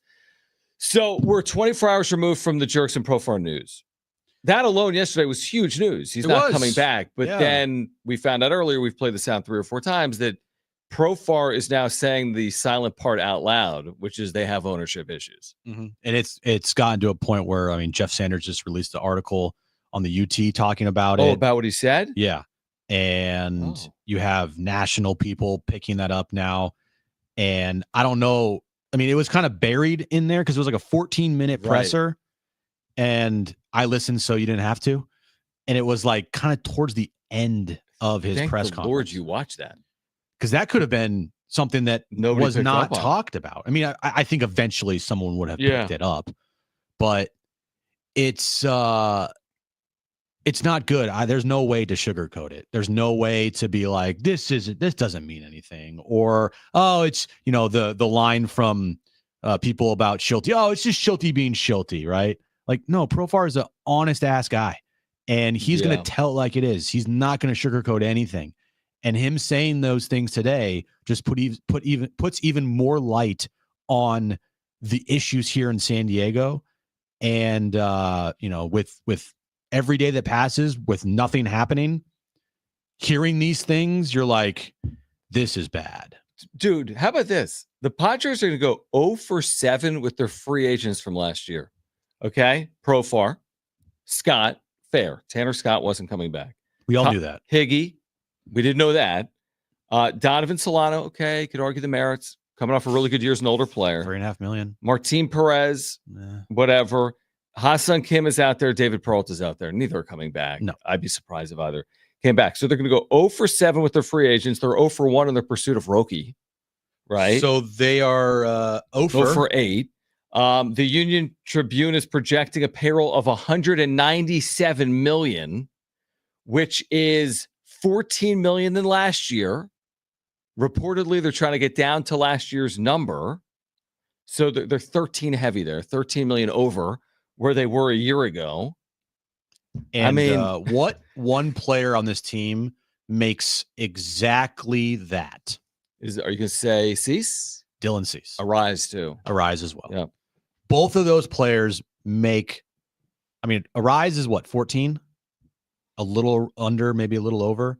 Something like that, yeah. Same thing with Dylan Cease. But those numbers match up perfectly with what potentially they're looking at to shed to make it so that they are at the number they were last year and that they have some wiggle room when it comes to the trade deadline and potentially adding somebody in free agency or via trade. Mm-hmm.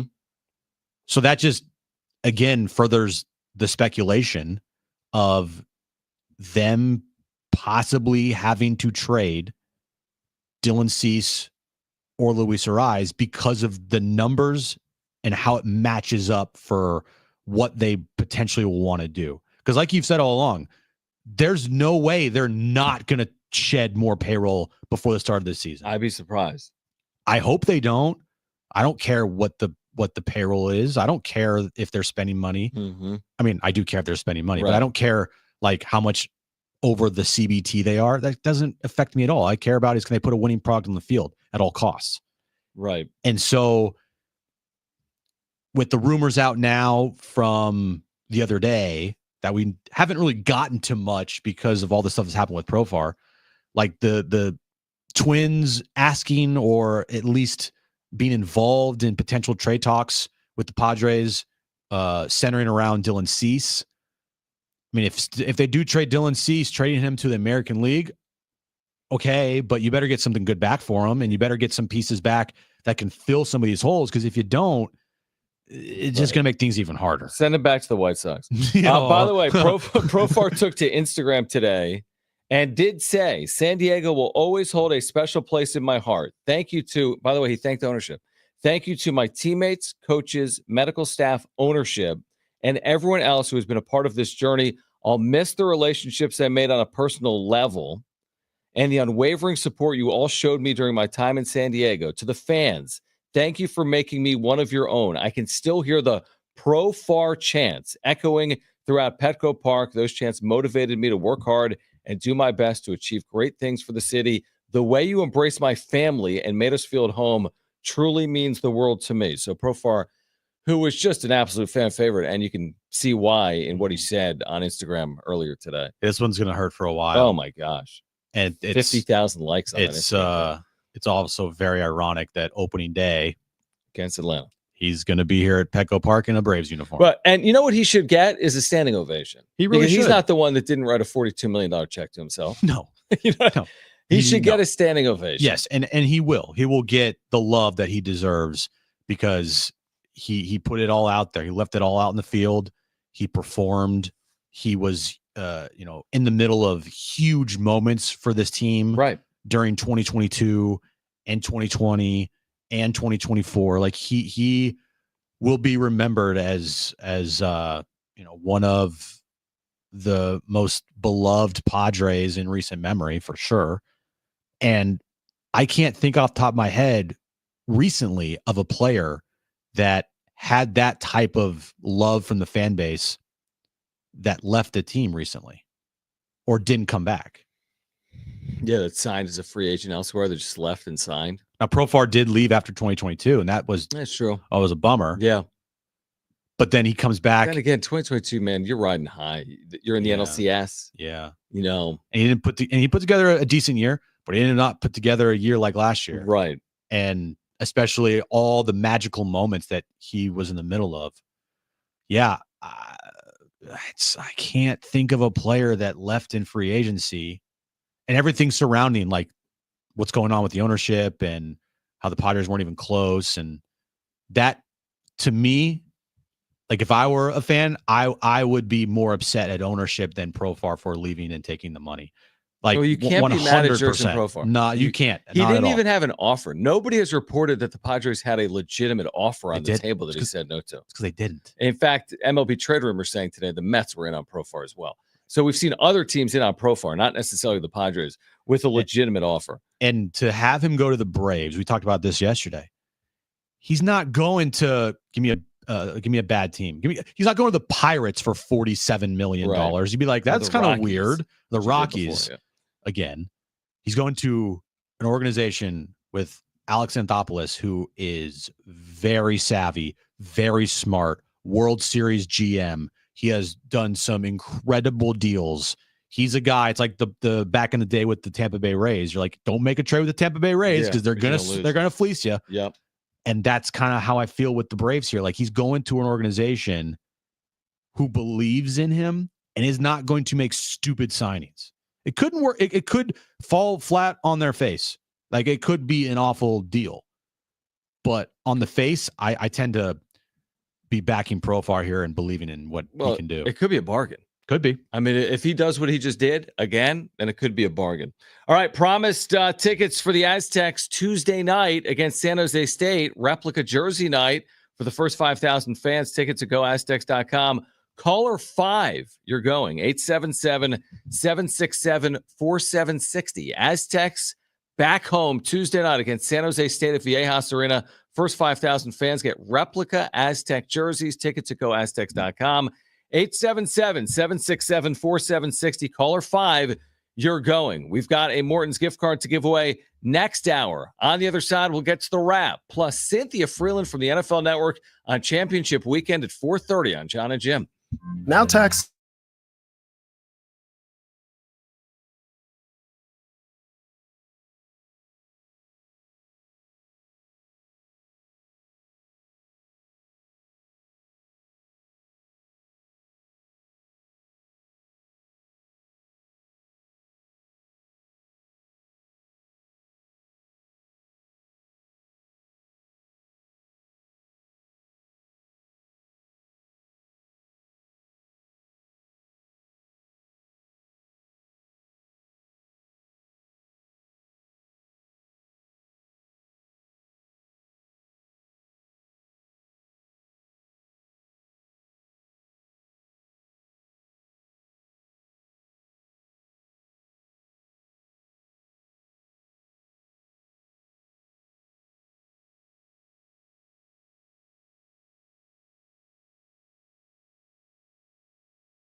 All right, this update is brought to you by Lowe's. San Diego State takes on Nevada tomorrow night on the road, 7 p.m. tip time. You can listen right here on San Diego Sports 760. NFL news of the day, Raiders, they have hired Pete Carroll as their next head coach, and the Jags have hired Bucs offensive coordinator Liam Cohen to be their next head coach. And NFL Championship Sunday, first up, Eagles will take on the Commanders at noon, followed by the Chiefs and the Bills at 3:30. Obviously, winners of that game go to the Super Bowl. Lowe's knows it's easier to make the right calls when you have the right teams. Download the Lowe's app to get their home improvement playbook in your hands. So so you can get their team's expertise anytime. Previously on Jon and Jim. You know, when in the offseason they go like add and subtract, right? Like, oh, you lost this amount, but you added this amount. There's nothing in the added column. Blank space. ESPN.com before Sasaki said the Padres offseason grade is an F. It's an F plus now. You cannot be serious. Why is it better than an F? I was thinking F plus is worse than an F. No. I'm a fool. That was idiotic. I mean, that was stupid. I'm an idiot. I deal with this every day. F minus is worse. Okay. Can I give this team an F minus? You really thought an F plus was an A plus is better than that? I know you never got one. It's the truth. Now, time for Jon and Jim. All right, San Diego and Southern California, what's going on? This is hour 3. Jon and Jim, we're here until 6. This hour, a chance to win a Morton's gift card, part of San Diego Restaurant Week. And Cynthia Freeland stops by, NFL Network analytics expert. She was with us on Tuesday. She's back today. We'll get ready for Conference Championship Weekend, which will kick off Sunday. We've got Eagles Commanders. We have Bills Chiefs. The winners of those games, Jim, let me explain this to you. So the winners of these games, okay, what are you are then going to get together for this epic celebration of football and sport and American culture. Yeah, 2 weeks from Sunday to play in the Super Bowl, and then the winner of that is the champion. Wow, that sounds awesome. They should do that every year. I like they that. are doing it every year for like the last 60, roughly. So can I tell you what's going on this weekend with me? Yeah, if you like to disregard the fact that everyone in the chat has lost respect for you because of what you said about Ohtani, but yeah. I've said this. I don't have much respect for myself anyway. Fair. So all right, what are you doing this weekend? So where let me pull up this text I'm going here. to Pretzels and Pines. Shut up. To watch the Eagles. She goes, so Aaron texted me yesterday at right before the show started. All right. She goes, hey, 5 p.m. dinner on Sunday with Taylor, Mike, and Molly. And I go, this Sunday? She's like, yes. I go, what time? 5 o'clock. Yeah, it's not going to happen. I go, okay, LOL. She goes, is that okay?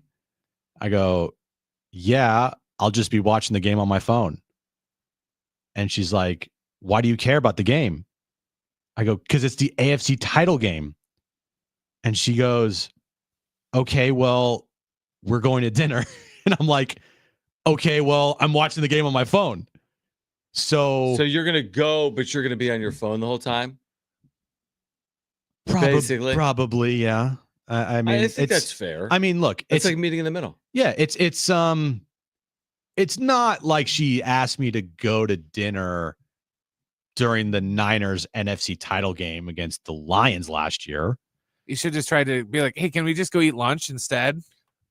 That wouldn't work. Well, I know that was the whole gambit was you just throw it out there. Yeah. So I was like, don't you want to watch? And we talked about, I was like, don't you want to watch who you potentially could be facing in the Super Bowl? And she goes, I don't care. I go, what? You should care. I mean, here's the thing. Our job, obviously, is we always can fall back on this excuse. It's the greatest thing ever with being married and having our job. I know. Like when Kristen's like, I want to go out with our friends on Tuesday night. I'm like, are you serious? She's like, what? I'm like, Colorado State's playing Nevada. She's like, you can't. I'm like, I would she's tell like, you to go to dinner. I'm like, it's part of the job. So we can always fall back on that. Yeah. Which is the reason why I would never marry us. Like, it's a very bad decision. We're not doctors. We're not making $1 million. Nope. B, all we do is watch dumb sports. Correct. I watch way more dumb sports than you watch. You watch like the NFL. I watch. Yeah, I watch actually like real sports. I watch some everything. Dumb stuff. So I wouldn't marry us either, but that wasn't my choice. Like Kristen said yes. What were you watching yesterday on your computer at the end of the show? Memphis VCU. It's a good game. Anyway, so yes, we'll be watching the NFC title game in its entirety. Hopefully the Eagles win, because if the Eagles lose, then Aaron will not care at all. Maybe she won't even want to go to dinner if they lose. Yeah, I don't blame her. True. That's a good point. But then she won't care about the next game either, because she'll just be like, I hope everyone loses. Could you pretend to be sick? No. Could you actually be sick? I could. I could be. Where are you going to dinner? It's probably on TV is my point. You even need to watch on your phone if you're going to a bar or restaurant. I don't know how to. I don't know how to say it. I don't know how to say it. It's pronounced McDonald's. It's In-N-Out Burger. But I heard it's a good place, and we're going to celebrate our friends. They recently just got engaged, and one of our other friends that's coming, she just got a big promotion. So it's great to see. This is like the only time we can do it because she works at one of our good friends. She's a nurse at a hospital, so she like never has any time to go. But again, 5 o'clock on championship Sunday afternoon, you're like, nurse. We're sports talk hosts. Like I know. The world revolves around our schedule. We have way more important jobs. Okay, than the nurse. All right. Yeah. I mean, listen, I'm going to be watching. I think a lot of people will be watching. Cynthia Freeland will join us coming up at 4:30. All right. We typically get to the wrap right about now. Let's get to the wrap.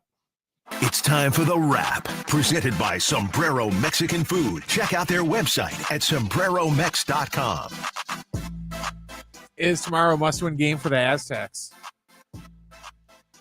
On the road against Nevada, I need to know their net ranking, John. You have Top that? 75. This is a quad 1 road game currently. Nevada's 72nd or 73rd in the net. Ooh, I like it. I know. Quad 1. Give it to me. Give it to me.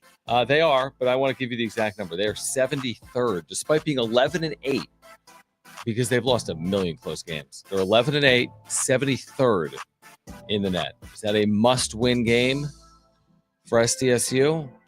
It would be a nice win. Yeah, it'd be a nice win to have. Yep. It's not a must-win game. I mean, last game against Air Force, that was a must-win. You cannot have a quad 4 loss on your resume. But if you win this game, that's really good for your resume. Right. If you lose this game, it's not going to crush your resume.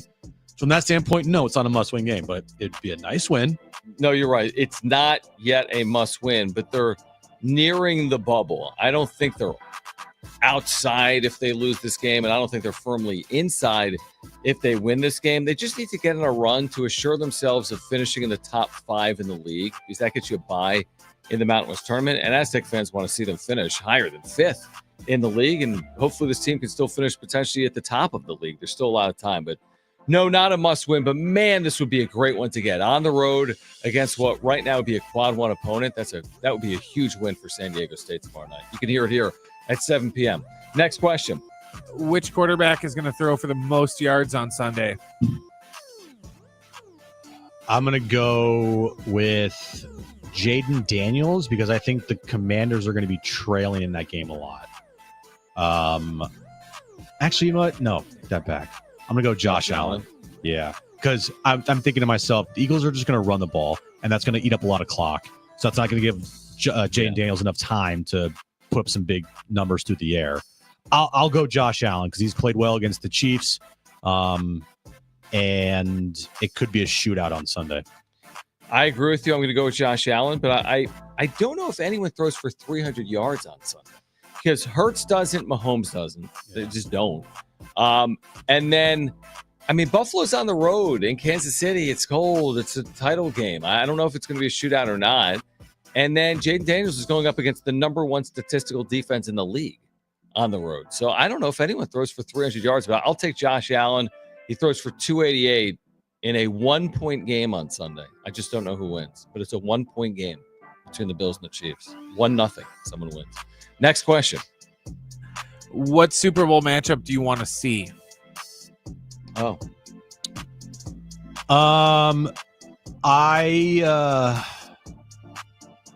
For Aaron, I want to see Eagles Chiefs, and I want to see the Eagles beat the Chiefs in the Super Bowl. Okay. Because I don't want to see Eagles Bills because then it's gonna be really hard. Like I kind of want the Bills to win because they never have won a Super Bowl before. But that's what like my head says. My heart says I want to see Bills Commanders. Bills Commanders. Yeah. Yeah. I mean, and I'm sorry, Aaron. I'm sorry. I didn't mean to say that. I mean, I would say, honestly, dude. Honestly, Eagles Chiefs. Yeah. And the reason I say, everyone's like, we've seen it before. No, people like these evil empires. They like the same old story. We've said it before with Warriors and Cavs and Lakers or whatever else. People like these stories being repeated. I think it makes for a good story if Philadelphia takes on Kansas City. Okay. So yeah, Commanders great, cute. Bills great, lovable losers. They break tables, great. Eagles Chiefs. The number 1 rating, the number 1 draw, the massive football brands, Eagles Chiefs. Yeah. So I say Eagles. What do you think the ratings are going to be for this game on Sunday? Which game? Both.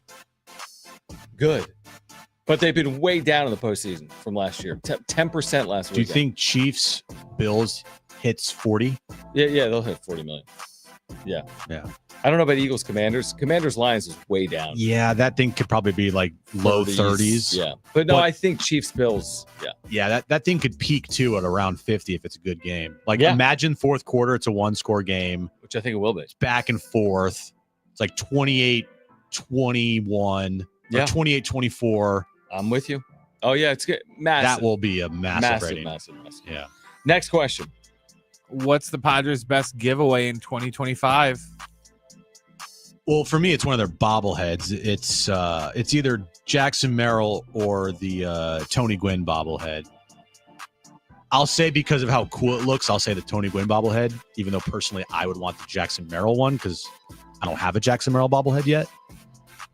But I think the Tony one's pretty damn cool with the jersey, with the old school jersey. Right. Yeah. I would say the SD beaded necklace. No kidding. I would definitely, the more I look at him, I'm going Merrill, dude. I'm going Merrill. I can zoom in. Like, I like the eye black. I like the shin guard. Yeah, it's pretty cool. I like all of it. Now, I'm zooming in. Jim, I don't think this looks like Jackson Merrill.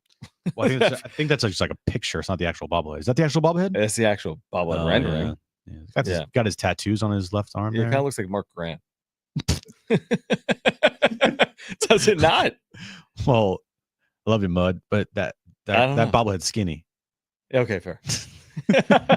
I just think it's cool, Jackson Merrill. But I'm with you, Tony Gwynn. That's cool. He kind of looks like Mark Grace. Maybe Mark Grace. Okay, maybe Mark Grace. If you want to see him, Padres.com/tickets/giveaways. All right.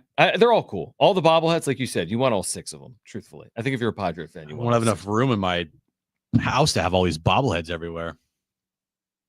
You sound like another Brent. shelf. But he has an actual house. We're like, Brett, we have a sticker for you. Like, I don't have room for it. Yes, you do, dude. Yeah, sticker somewhere. Be sure you were looking for the Dutcher. We're going to get you a Dutcher bobblehead. Where are you going to put it? You could put it here. By the way, you can put the Dutcher. Has anybody bobblehead. claimed that Dutcher bobblehead in there? I'm gonna take it. Yeah, just claim it. Take it. But where are you gonna put it? You said you didn't have room for it. I don't have room for it. It's gonna sit in the box. Probably sit in that my makes car. sense. You can rotate bobbleheads like every couple months. Be like, okay, this time but I don't this have bobblehead gets there. I don't think I have any bobbleheads out. They're all in like shoe boxes in the box because I don't have any place for them. Okay. All right. On the other side, let's take a look at the NFL head coaching carousel as we get ready for championship weekend. As Cynthia Freeland will join us coming up at 4:30. And then still ahead this hour, we have trivia. We call it Trainwreck Radio. We're giving away a gift card to Morton's Steakhouse coming up later this hour, right here on Jon and Jim. With you until 6 on this Friday afternoon. Stay with us. San Diego Sports Traffic.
All right, Jon and Jim back with you. Again, the Fire Aid Benefit Concert is next Thursday. That's January 30th, raising money for rebuilding communities devastated by wildfires and supporting efforts to prevent future fire disasters throughout Southern California. Performances by Dave Matthews, John Mayer, Green Day, Gwen Stefani, Red Hot Chili Peppers, and more. Broadcast on iHeartRadio stations, by the way, nationwide and on the free iHeartRadio app. This is Thursday, January 30th. Donations and concert info, visit fireaidla.org. That's fireaidla.org. So we'll talk with Cynthia about these games, right? These massive games. Winners, as I said earlier, going to the Super Bowl. But the coaching carousel is going on, though, for the teams that have been eliminated. What do you make of, listen, Pete Carroll, you can't question his resume. I mean, what he's done, college, NFL. But Vegas, with the exception of one play call. Vegas, fair. Vegas, like, you're going to Vegas? Like, are you going to win in Vegas? You're only going to be there for a short period of time. Not going to be 5 or 10 years, right? It's going to be 2 or 3. Yeah. Are you going to win in Las Vegas over the next couple of years if you're Pete Carroll? I mean, I get it. Tom Brady calls you up. Hey, Pete, 3 years. You want to coach? We know Pete. He's a psycho when it comes to like coaching. He just wants to coach. Like, that's what he does, right? That's all he knows. Mm-hmm. And I think this move for the Raiders actually makes a lot of sense because you need some credibility in that building. And if they hire just the random offensive coordinator or the random defensive coordinator, that guy's out in like 2 years. So he's 74. How long is he going to be there? Like what? The contract was 3 years. He won't be there longer than that, right? Won't be, but that's all you need. You have 3 years of time. You brought credibility into the building. You get ready for his successor. And maybe you win some football games. But at least what they did is with Pete in the building now as the head coach, they're not going to be an absolute embarrassment, right? They're not. No, they won't be an absolute. I agree with that. They're going to go out. They're going to get a quarterback.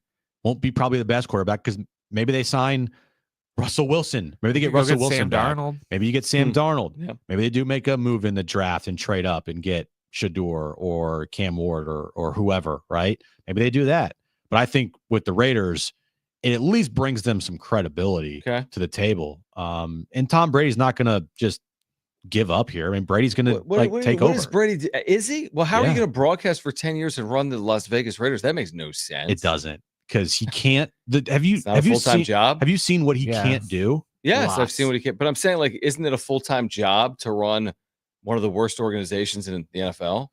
Like, as in, shouldn't someone have more of their focus on the team than broadcasting a Green Bay Packers game every 7 days? Probably. Yeah. So I don't know. My point is, I don't know if Brady's not going to allow this to happen. I thought Brady's just some like minority owner. He's got so many other jobs. He got Pete Carroll. If Brady's there, does he get Pete Carroll? Probably not. Right. If he's not there, do they get Pete Carroll? Probably not. Now we'll see what happens. But I mean, if you're a Raiders fan, I think you should like it for the short term. Right. Long term wise, he won't be there for a long time. No, I think they're pretty much just going to go, look, we don't expect you to take us to the Super Bowl or anything in 3 years. Just put the dumpster fire out a little bit, get us from, a D up until, to where we're at least competitive. So then in 3 years, when you retire, when we hand it off to another coach, they at least don't have to start from, the ground up with the team.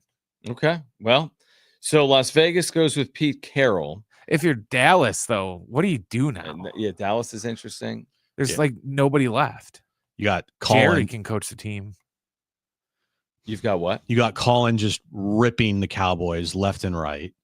Like when you are this deep in the game without a plan, you're going to get the scraps. You're not going to get the hot guy. You're not going to get the top of the coordinator list because they're all gone. That's what happened with the Niners last year. Now they were in the Super Bowl, so kind of hard because you have to wait. You have to wait to do all these moves. But when they fired their defensive coordinator, Steve Wilkes, they didn't have much to work with on the market for a defensive coordinator job. So they had to hire from within, and it turned out to be a disaster, and that guy sucked. Now, they got an opportunity and to get Robert Saleh, and they got Robert Saleh, and they've got rid of all the bad coaches there that were awful for them this year, and they're going to retool. And the longer you wait, the worse it's going to be. And if they end up with Schottenheimer, Brian, or what's his name? Yeah. Not Marty, but Brian Schottenheimer. Oof. You know, you're basically hiring someone to fire someone. Here are the moves that have happened this offseason. All right. Carroll to the Raiders, Liam Cohen from Tampa Bay to Jacksonville, Aaron Glenn to the Jets, Ben Johnson to the Bears, Mike Vrabel, that's a good hire, to the Patriots. And then the openings are the Cowboys and the Saints right now. I mean, who's the one coach here? Carroll to the Raiders, Liam Cohen to the Jags, Aaron Glenn to the Jets, Ben Johnson to the Bears, and Vrabel to the Patriots. Who's coaching in this spot in 4 years? Vrabel? Maybe Ben Johnson too. Yeah. Like give me Aaron Glenn, no. Liam Cohen, give me a break. Yeah, that guy's gonna be gone in 2 years. Right? Yeah. And then Pete Carroll, with all due respect, I just don't think he's coaching for 4 years. No. I think it's a 3-year job. Who knows? Maybe he does because maybe. He's old, but he doesn't act like it. No, you're right. He's not walking around with a limp. He's out there running routes. That's true. That's true. The Dallas thing's interesting, but is it even that interesting? Because what are they going to do? They're not. It doesn't matter who they hire. It's like Jim said. Colin flat out came out this morning and said Dallas is Jacksonville.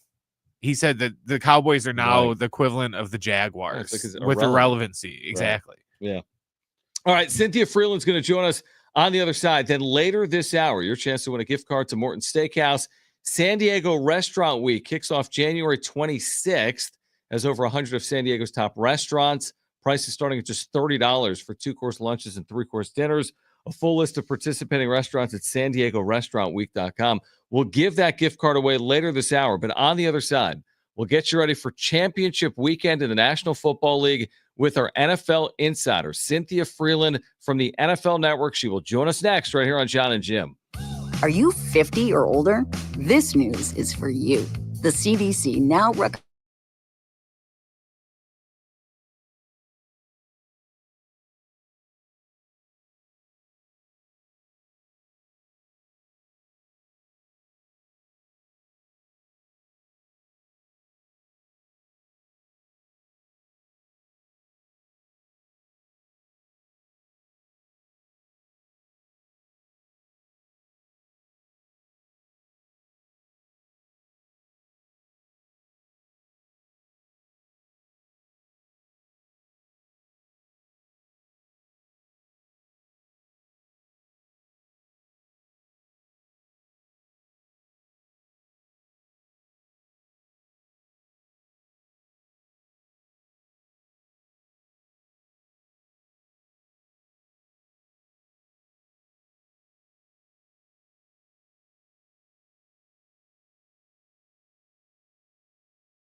All right, this update is brought to you by Lowe's.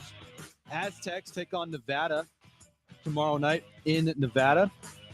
Right here on San Diego Sports 760. Tip-off time is at 7 p.m. NFL news of the day. Raiders have hired Pete Carroll as their new head coach, and the Jags hired former Bucs offensive coordinator Liam Cohen to be their next head coach. Lowe's knows it's easier to make the right calls when you have the right team. Download the Lowe's app to get their home improvement playbook in your hands so you can get their team's expertise anytime.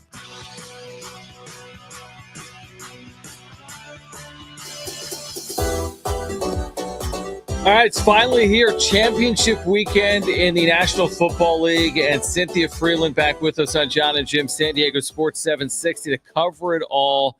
Analytics expert with the NFL Network. And again, it's hard to believe that after Sunday, we will know who's going to be playing in this year's Super Bowl. So, Cynthia, we always appreciate it. Let's just start here with Buffalo on the road against the Chiefs, who are trying to get back to another Super Bowl and win another Super Bowl. What's the key here for Buffalo? If at the end of this game, Buffalo is able to pull this off, how do you think they were able to do it? And thanks as always for hopping on. Yeah, absolutely. I mean, Buffalo has constructed their team to specifically try to knock off the Chiefs in the playoffs. Having Von Miller on the team was kind of a response to that AFC Championship game a number of years ago. So I think if they're going to win, they're going to do two things. They're going to exploit the left side of the offensive line, and Patrick Mahomes will be under a ton of pressure. And the second thing that they're going to have to do is really limit the ability or the hole that will be left in their defense from Taylor Rapp not playing and potentially Christian Benford, their corner, being on in the concussion protocol still. When you look at the last games that these both teams played, very vanilla it felt like on offense for both teams. The Bills almost were playing not to lose against the Ravens, and the Chiefs, I mean, without Travis Kelce, it was a very just blah day offensively against the Texans. Do you feel like that is going to continue on Sunday, or do you think that things could open up for both teams' offenses?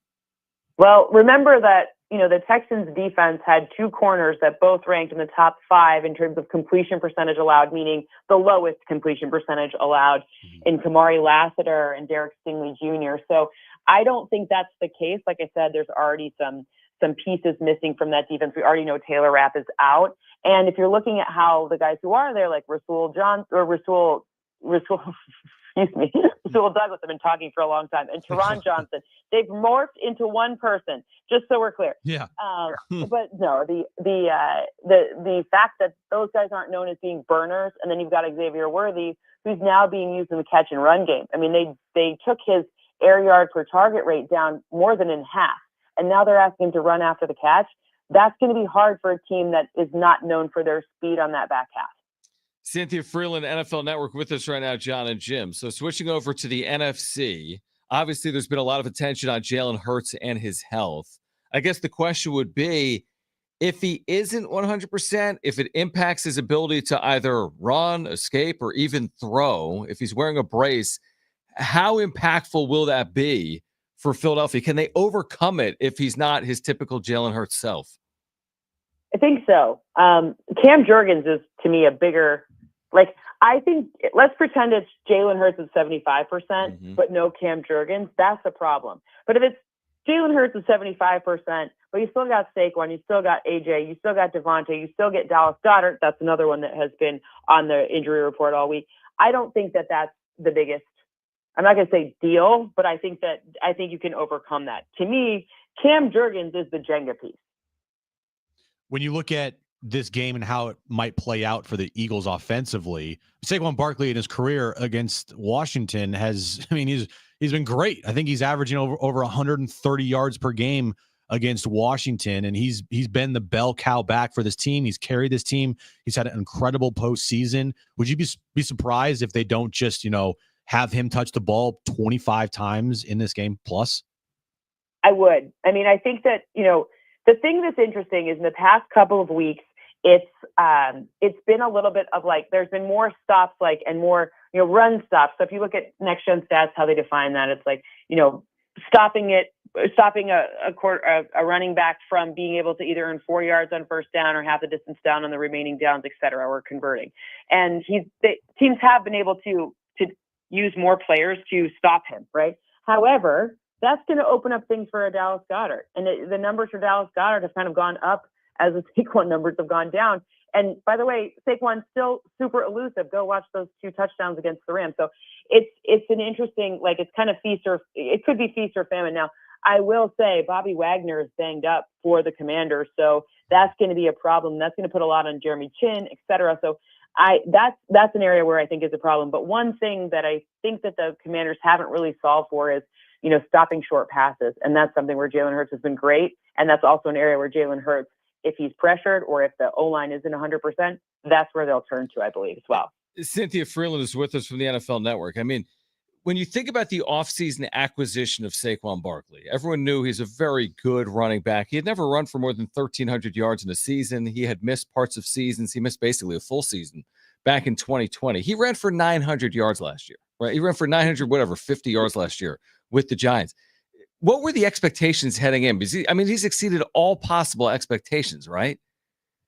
Absolutely. I think it's funny. Like, I love when people did he's getting the same amount of money as Gabe Davis got, stuff like that. It was like Darnell Mooney. That's the one who they said that it was the same money as. So I don't think the expectations were the same as Darnell Mooney or whatever. But right. I do think that, markets dictate prices, and the Eagles were able to capitalize on the situation where there was a temporary price dip. They just bought the stock at the right time. Right. That stock was really purchased well. So when I'm looking at the opportunity for, what do you expect from Saquon Barkley? Well, I do think that now that you've seen he's able to carry this load, I think now they expect it. I don't necessarily think they were buying it as an option, and now they're exercising that option, right? I don't think they expected it ahead of the season, but now they do. So expectations as relates to when, right? That I guess that would be my follow-up to that. How do the Commanders pull off the big upset on Sunday? They keep Jalen Carter out of the backfield. They keep Jalen Carter in check, right? If Jalen Carter goes crazy, or if Zach Bond goes crazy, then it's going to be hard, because Jaden Daniels' ability to run, throw, and throw on the run is really exceptional. And they're able to kind of slow him down and make him be a rookie for a moment, meaning give him just an extra moment to think about what kind of secondary he's looking at. What kind of formation? Is it man? Is it zone? Is it man that looks like zone? Am I being tricked? If he just hesitates a little bit, they'll be able to capitalize on it with a guy like Jalen Carter with that whole front. Cynthia Freeland is with us from the NFL Network. What do you think of the fit here in Las Vegas? Pete Carroll gets the 3-year deal. I think he's about to turn 74 years of age, or he will in September. Will this work? Well, a couple of things. Number one, I don't think any coach works in a vacuum. Right. So who are his coordinators? Who are the position coaches? How do you get that right set of people to give your message across the whole organization? I think Pete Carroll's a great culture changer. He's a great definer of culture. That is terrible English, but I think you know what I mean. Yeah. But you got to get quarterback right. Yeah, you have to get the quarterback exactly. in. Nobody wins without it. If you don't get that right, none of the other stuff really matters. Yeah, you have the best coach in the world. If they don't have a good quarterback, it's Yeah. not going to work there. Other coaching, I guess, carousel questions here for you, Cynthia. The Dallas Cowboys are in a real tough spot here, it feels like, with Jerry not getting, the deal done with Mike McCarthy. And now he's looking for a coach at the last second. How dire of a situation do you think this is right now in Dallas, being one of the last teams to have a head coach for the next season? I think that as much the thing about the Cowboys is that I can't remember when they've legit been good. Not, they won the division, but there's been some down years in the division. We always talk about them. They're always interesting. They always command a lot of attention. They do have a quarterback and a heck of a pass rusher and a couple pieces on that secondary. There are pieces there, right? Mm-hmm. They've got a great wide receiver. This is an attractive job. Now, working for Jerry, that's a decision some people and their egos have to make, right? So I think they'll be fine. I hope they go with it. I think it'd be fun to see the Dion experiment taken to the next level. But I think Brian Schottenheimer will be the guy. I don't know. I don't have any like read on that other than the fact that, you know, the multiple interviews in a short amount of time. And now, you know, it's kind of like, it's funny because like when the musical chairs start, then it's like everyone sits down. You know what I mean? Like Right. it felt like we were waiting, and now everyone's rushing. And so that's what we'll see. We will see. Okay, so there's 4 possible Super Bowl matchups, right? That's the math supports that with 4 teams. Is that right? Yeah. 1, 2. 3, What would you? No, there's more than that. No, there's not more than that. There's only 4 1, teams. 2. Oh, you're right. Jim said there's 16 Super Bowl matchups. I don't know. There's 4 possible matchups. I'm not good with math. Rank what you want to see. Like you want Eagles Chiefs or you want Bills? Like give me the 4 best to worst Super Bowl matchups for Cynthia Freeland. That I want to see. Or I don't know. Or best. What do you think would be from best to worst for the viewer? I mean, personally, I'd like to see either the Bills play the Eagles, so then everyone will be on the side of the Bills other than Eagles fans. Right. Yeah. Or the Chiefs play the Commanders, because I like the underdog versus kind of, you know, the more dominant team. You know, I like that narrative more. Personally, the one I would like to see is impossible because the Lions are out of it. But you know, I would like to see the Bills be able to knock off the Eagles. Probably, I think we're going to get Chiefs and Eagles again, which is a little boring. Right. But yeah, it's good. Yeah, I think again, you could make I feel like there's a compelling case for all 4 of them, honestly, because again, if the Chiefs are in it, no matter who they play, they're looking for a 3rd straight Super Bowl. Right. Chiefs, Eagles, big brands. Yeah. I think Commanders, Bills is just kind of fascinating because like, what? I think all of America, though, is, except for Eagles fans and Chiefs and Commanders fans, like everyone else, though, is rooting, I think, for the Bills. Would you agree with that?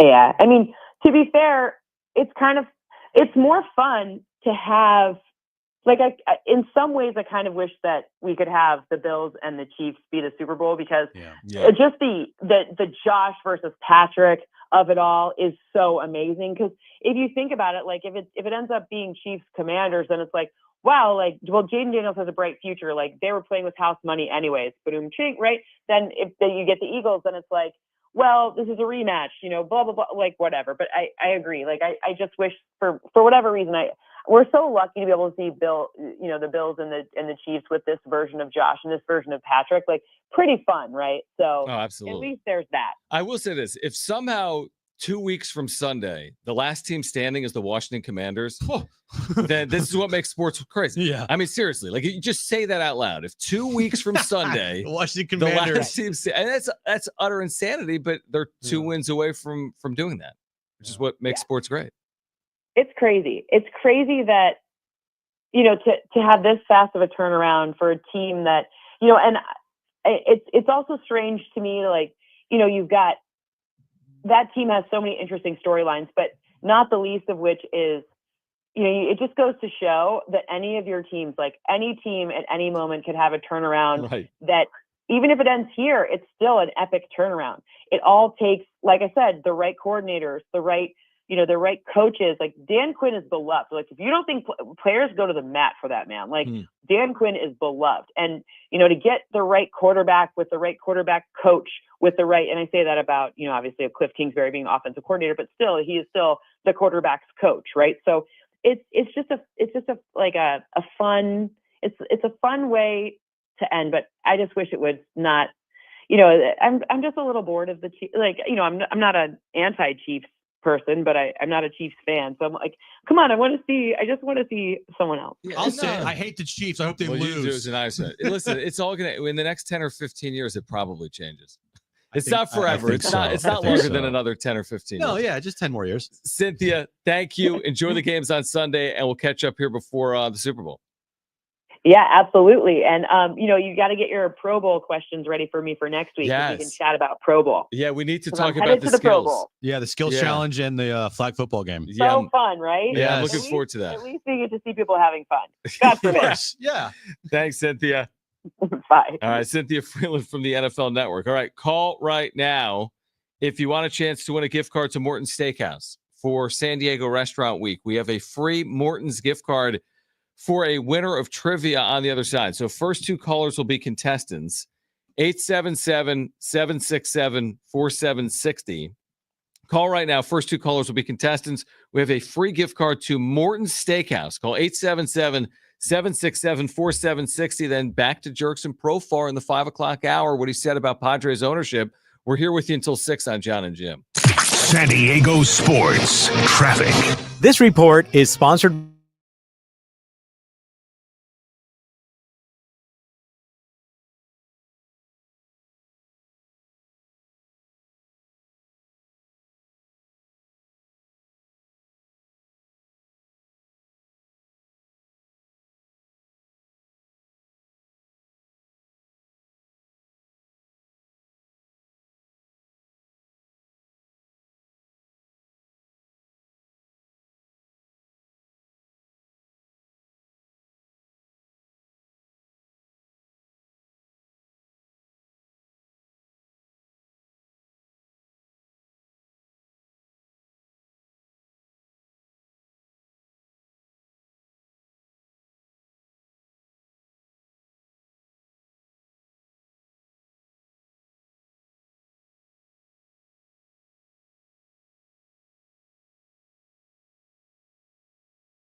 All right, real quick, this is kind of a John-ism, but we don't need the sounder.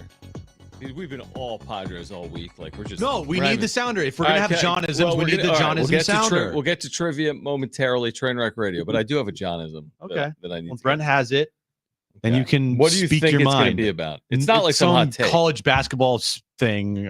I don't know. Yes. Yes. It has to be. Your mind is college basketball, realignment, Again, Padres. Do the show your listeners tofu. want. That's why I don't do the show I want to do. I do the show that I think is best for our listeners. Well, this segment is purely for you. Now we go into the mind of John Schaefer. Meat free. AJ Preller's daily lunch menu. You started stalking me. It's time for John-isms. That makes no sense. I just want you to have a John-ism every day just so we can hear that open because I still don't understand it. Neither do I. So, you know how the Aztecs are in the Players Aero Festival in Vegas? Oh, boy, here we go. With Houston and Creighton and Oregon? Yeah. There were, how many teams in it? 8? Listen to next year's field. Okay. Can I just read it? Let me just read these schools. Sure. Just listen to this. It's your time. Alabama, Auburn committed today. They're number 1 in the country. Baylor, Creighton, Gonzaga is new for next year. Houston, Iowa State, they're number 2 in the country. Kansas committed this offseason for next year. Michigan, Notre Dame, Oregon, Rutgers. They have 2 of the top 5 draft picks. They were in it this past year. They're not good. San Diego State. That's where it gets. St. Joseph's in Philadelphia. Don't ask. St. John's. Okay. Syracuse. Okay. Texas A&M. That's more than 8. There's going to be 18. Oh, 18. There's going to be 18 next year. There's 17 committed right now. And then someone wrote that posted those 17 schools. Mercy. Like holy yeah. crap. Yeah. Like what? Auburn and Alabama and Gonzaga and Houston and Kansas. Who wrote the Godfather check for that tournament? Yeah, $18 million. Because they are going to be selling buildings out with Kansas. They will. And Auburn and out, advertising money, endorsement money, the NIL money. Dude, that's going to be a big boy tournament. It's going to be all over the city. It'll be in multiple buildings. Yep. You got the Kansas Jayhawks. Yeah. I mean, this thing has very quickly in 1 year become the marquee college basketball event other than the NCAA tournament. And thank God that the Aztecs are in it. And they won 2 games this past year and finished in 3rd place and got additional NIL money. Yes. Forget what another 200K or 100 or 200K or something like that. Yeah. So huge win for the Aztecs. I don't know how they're going to make it all work with 18 teams. I don't know either. It's going to be like World Cup style, like little pods of 3 or 4 schools. Well, you'll have teams play at T-Mobile and then MGM and then at Thomas and Mack. So you got those 3 places right there. You could just, it's plenty of places to play. Well, last year was Garden Grand, which is a cool venue for it. MGM Garden Grand Arena. Yeah. Or MGM Grand Garden Arena. Yeah. So, yeah, I mean, Las Vegas has like 8 arenas, but I cannot wait for that. But again, committing today, Auburn, committing earlier this offseason, Kansas, as well as Gonzaga for next year. All right. Very good. Let's get to it. Greetings. Here we go. Time for Team John versus Team Jim. You want me to play? 3 questions, 2 contestants, 1 lifeline. All right, 3 questions, 2 contestants, 1 lifeline. Today's 2 contestants, we have Tom and Rob. Tom, you called in first. You have your choice of John or Jim. Who do you want to go with? I will take John. Smart. All right. So, Tom, you get John. Rob, you get Jim, okay? Okay, sounds good. All right, perfect. Brent, what's the question of the day? All right, guys, we're talking about the conference championship games on Sunday. Today's question, name the 10 players with the most career postseason receiving yards in NFL history. So we're looking for the top 10 players with the most career postseason receiving yards. All right. Rob, you're up first. What's your first guess? You do have a lifeline if you want to use it. Let's see. Let's see. I'll go with Jerry Rice. That's a good guess. Yeah, I think on the list. I think he's on the list. Yeah. Where is he on the Shocker. list? He's 1, right? Yeah, he's number 1. Tom, you're up next. What is your first guess? And you do have a lifeline if you want to use it. Oh boy. I will say Lynn Swan. Oh, Lynn wow. Swan. Going back. Playoff games. Yeah, exactly. They didn't have those wild card games. Yeah. Just division matchups and right to the Super Bowl. Or no, championship matchups. 3 games, not 4. Yeah. Rob, you're up next. What's your second guess? You do have a lifeline if you want to use it. Actually, I think our boy Rich had him on this morning. I think Edelman. Wow. I thought you were going to say Rich. I'm like, there's no chance Rich is top 10 in career receiving yards. He has 0. Yeah. Tom, back to you. You're going to need this to stay in the game. You do have a lifeline if you want to use it. So what do you got? You know what? I will go with Travis Kelce. Travis Kelce. Great guess. Good job. Good job there. Rob, you could walk it off here with a correct answer. What is your final guess? You do have a lifeline if you want to use it.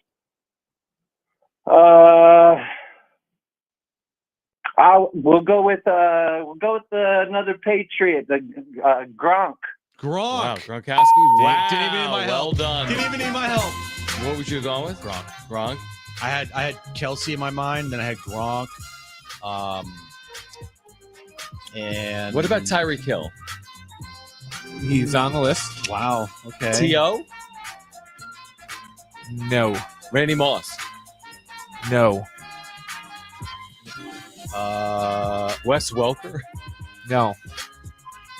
So we need a random name. Yeah. Ricky Waters. He played so many postseasons. No. Right? No. I know. No, I didn't think I even had to dignify that with a response. No. All right, let's hear the list.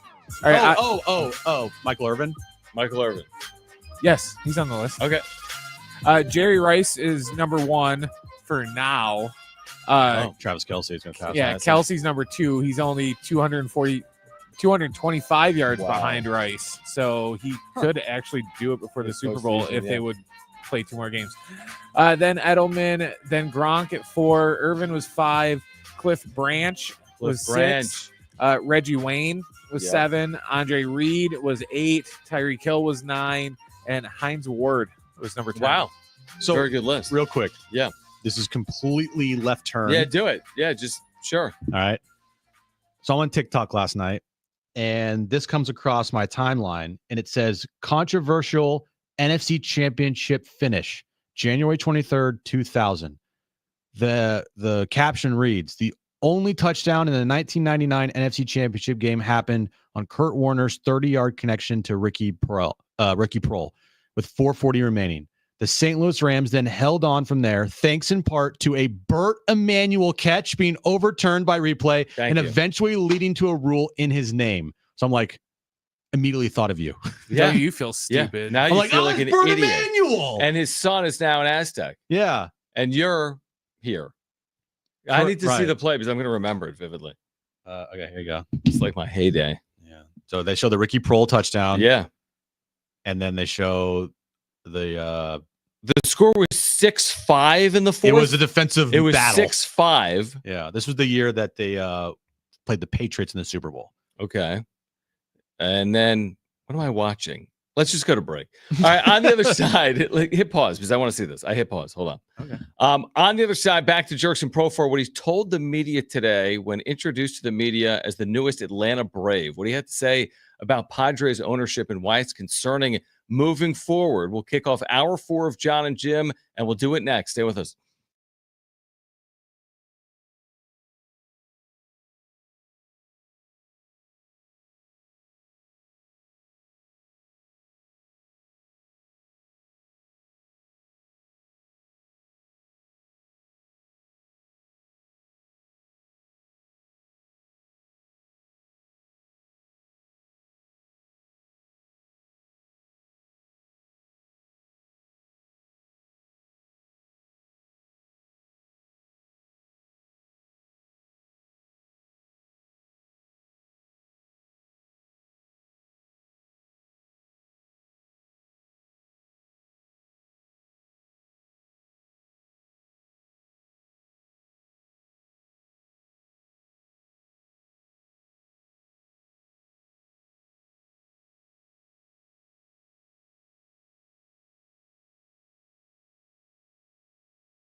All right, this update is brought to you by Lowe's. San Diego State takes on Nevada tomorrow night on the road, 7 p.m. tip time. You can listen right here on San Diego Sports 760. NFL news of the day. The Raiders, they have hired Pete Carroll as their new head coach, and the Jags hired former Bucs offensive coordinator Liam Cohen to be their next head coach. Lowe's knows it's easier to make the right calls when you have the right team. Download the Lowe's app to get their home improvement playbook in your hands so you can get their team's expertise anytime. It's John and Jim to warm up that drive home. One of your players from the inside saying they're not pointed in the right direction. There's an issue right now. It would be hard to go back. This on the heels of Roki Sasaki choosing LA over San Diego. And again, the terrible, horrible, no good, very bad offseason. How could you look at it any other way? It just continues right now for the Padres. I don't know how else to put it. It's pretty black and white. If the ownership problems are affecting the on-field product, you sell the team. Now, time for John and Jim. All right, San Diego and Southern California, what's going on? This is the final hour of John and Jim. We're reacting to Jurickson Profar's press conference with the Atlanta media. You'll hear from Profar coming up. You know, they say when you work in media, Jim, do you know what they say? I don't know. Don't become a part of the story. Oh, yeah. But you became a part of the story. Let me tell you why. What did I do? You found this soundbite first. Now, he said it. Yeah. And then the Atlanta Braves posted 14 minutes of video of Jurickson Profar being introduced to the media. But you were the first to truly react to what he said to this question. So let's listen to this. This is kind of taken on a life of its own, and it put some doubt into the future of the Padres, even this offseason, with their ability to put a competitive team together. Take a listen to Jurickson Profar earlier today. Did it become apparent to you that maybe you wouldn't return to the Padres, and you kind of fielded the interest from some of the other teams? Obviously, the Padres have some issue with the ownership on all that, you know, and you know, it was difficult to go back, but you know, Alex showed a lot of interest in me, and you know, I love that. I love that. You know, when you hear things like that from a player of Profar's stature, all-star, beloved, heart of a team, you know, brought the edge, had so many huge moments here in a Padres uniform. It wasn't like he was, you know, passed through here on a, you know, like Tanner Scott. He's been here for a while. He's been here when Peter was around and alive. Right. And he's now been through after Peter passed away and into the new, I guess, era of the San Diego Padres. So he's seen both sides of it. He's seen an owner that cares deeply about its fans and wants to put on the best product on the field, and, you know, is willing to kind of go, you know, at all costs, no pun intended, to make sure that happens, even though it's not going to work out all the time. And it fell flat in 2023, but at least he's trying everything he possibly can to bring a world championship here to San Diego. And now you have one of their biggest free agents of the offseason, the biggest free agent for them this offseason, that I felt like they just had to bring back. They had to make sure that he returned because he was so important to this team. And when asked about like reasons why, or not reasons why, but like interest level, and asked about the Padres, he brings up the ownership issues. That's bad.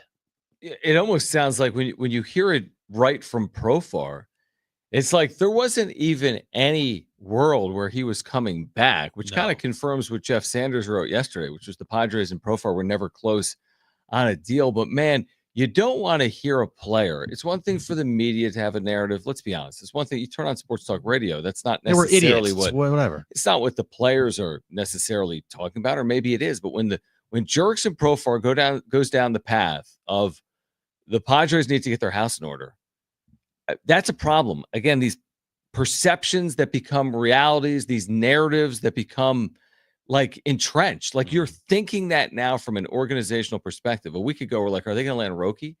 And now we're hearing from a player that was here last year, like they got issues right now, this ownership group. So it doesn't take away what they have. They have the Machados and the Tatises and the core.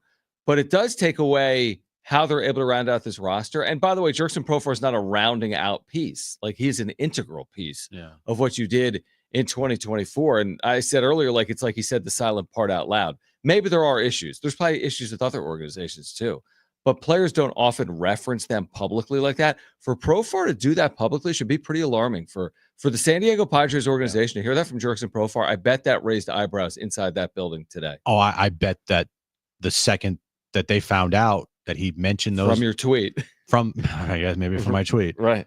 But yeah, dude, if I'm at an organization and I'm in that front office, like, that's not good. Because now, like you said, the perception around baseball is this Padres ownership is a big problem, and it's a big, hindrance on this team's ability to build a winning team, in the future. Mm-hmm. Like, they're going to have very good players on their team this year. They're going to win games. They're not going to go 0-162. We don't think so. I don't think so. I hope not. No. They're going to win. They're going to win a lot of games. They're going to win a good amount of games. They're going to lose a good amount of games as well. But what's the picture look like in 2, 3, 4 years? Mm-hmm. When you don't have Michael King and Dylan Cease and Luis Ariz around, when Manny Machado is 35, 36 years old, when Xander Bogaerts is 35, 36 years old, when you're coming up on, like, what are you going to do with Jackson Merrill? You better give him a contract extension, and he's still waiting for that contract extension to come. Like, that's going to be the biggest question down the line is, like, are they really going to not have Jackson Merrill around for a long period of time? I mean, I think before the lawsuit, a lot of people agreed with what you would say. I mean, I talked about it last year. I'm like, lock this guy up. It's only getting more expensive. And a lot of people are like, you got time. You have bigger priorities. He's under control for 5 years. The price going up on Merrill is not going to be good for the Padres organization when they don't have the payroll to support it. Like, Jeff Sanders wrote today, he's written about what Profar said, and he wrote today their payroll is $13 million more than it was a year ago when they were 15th, by the way, in baseball. So theoretically, and we'll see where it lands, theoretically, they need to lower payroll. So how are you getting a Merrill extension done? How are you getting a King multi-year deal done? Shoot, they won't even give King the 1.5 just to go away, so to speak. Yeah, they won't even to give him what he wants in arbitration. They're going to go to arbitration over $1.5 million. Potentially.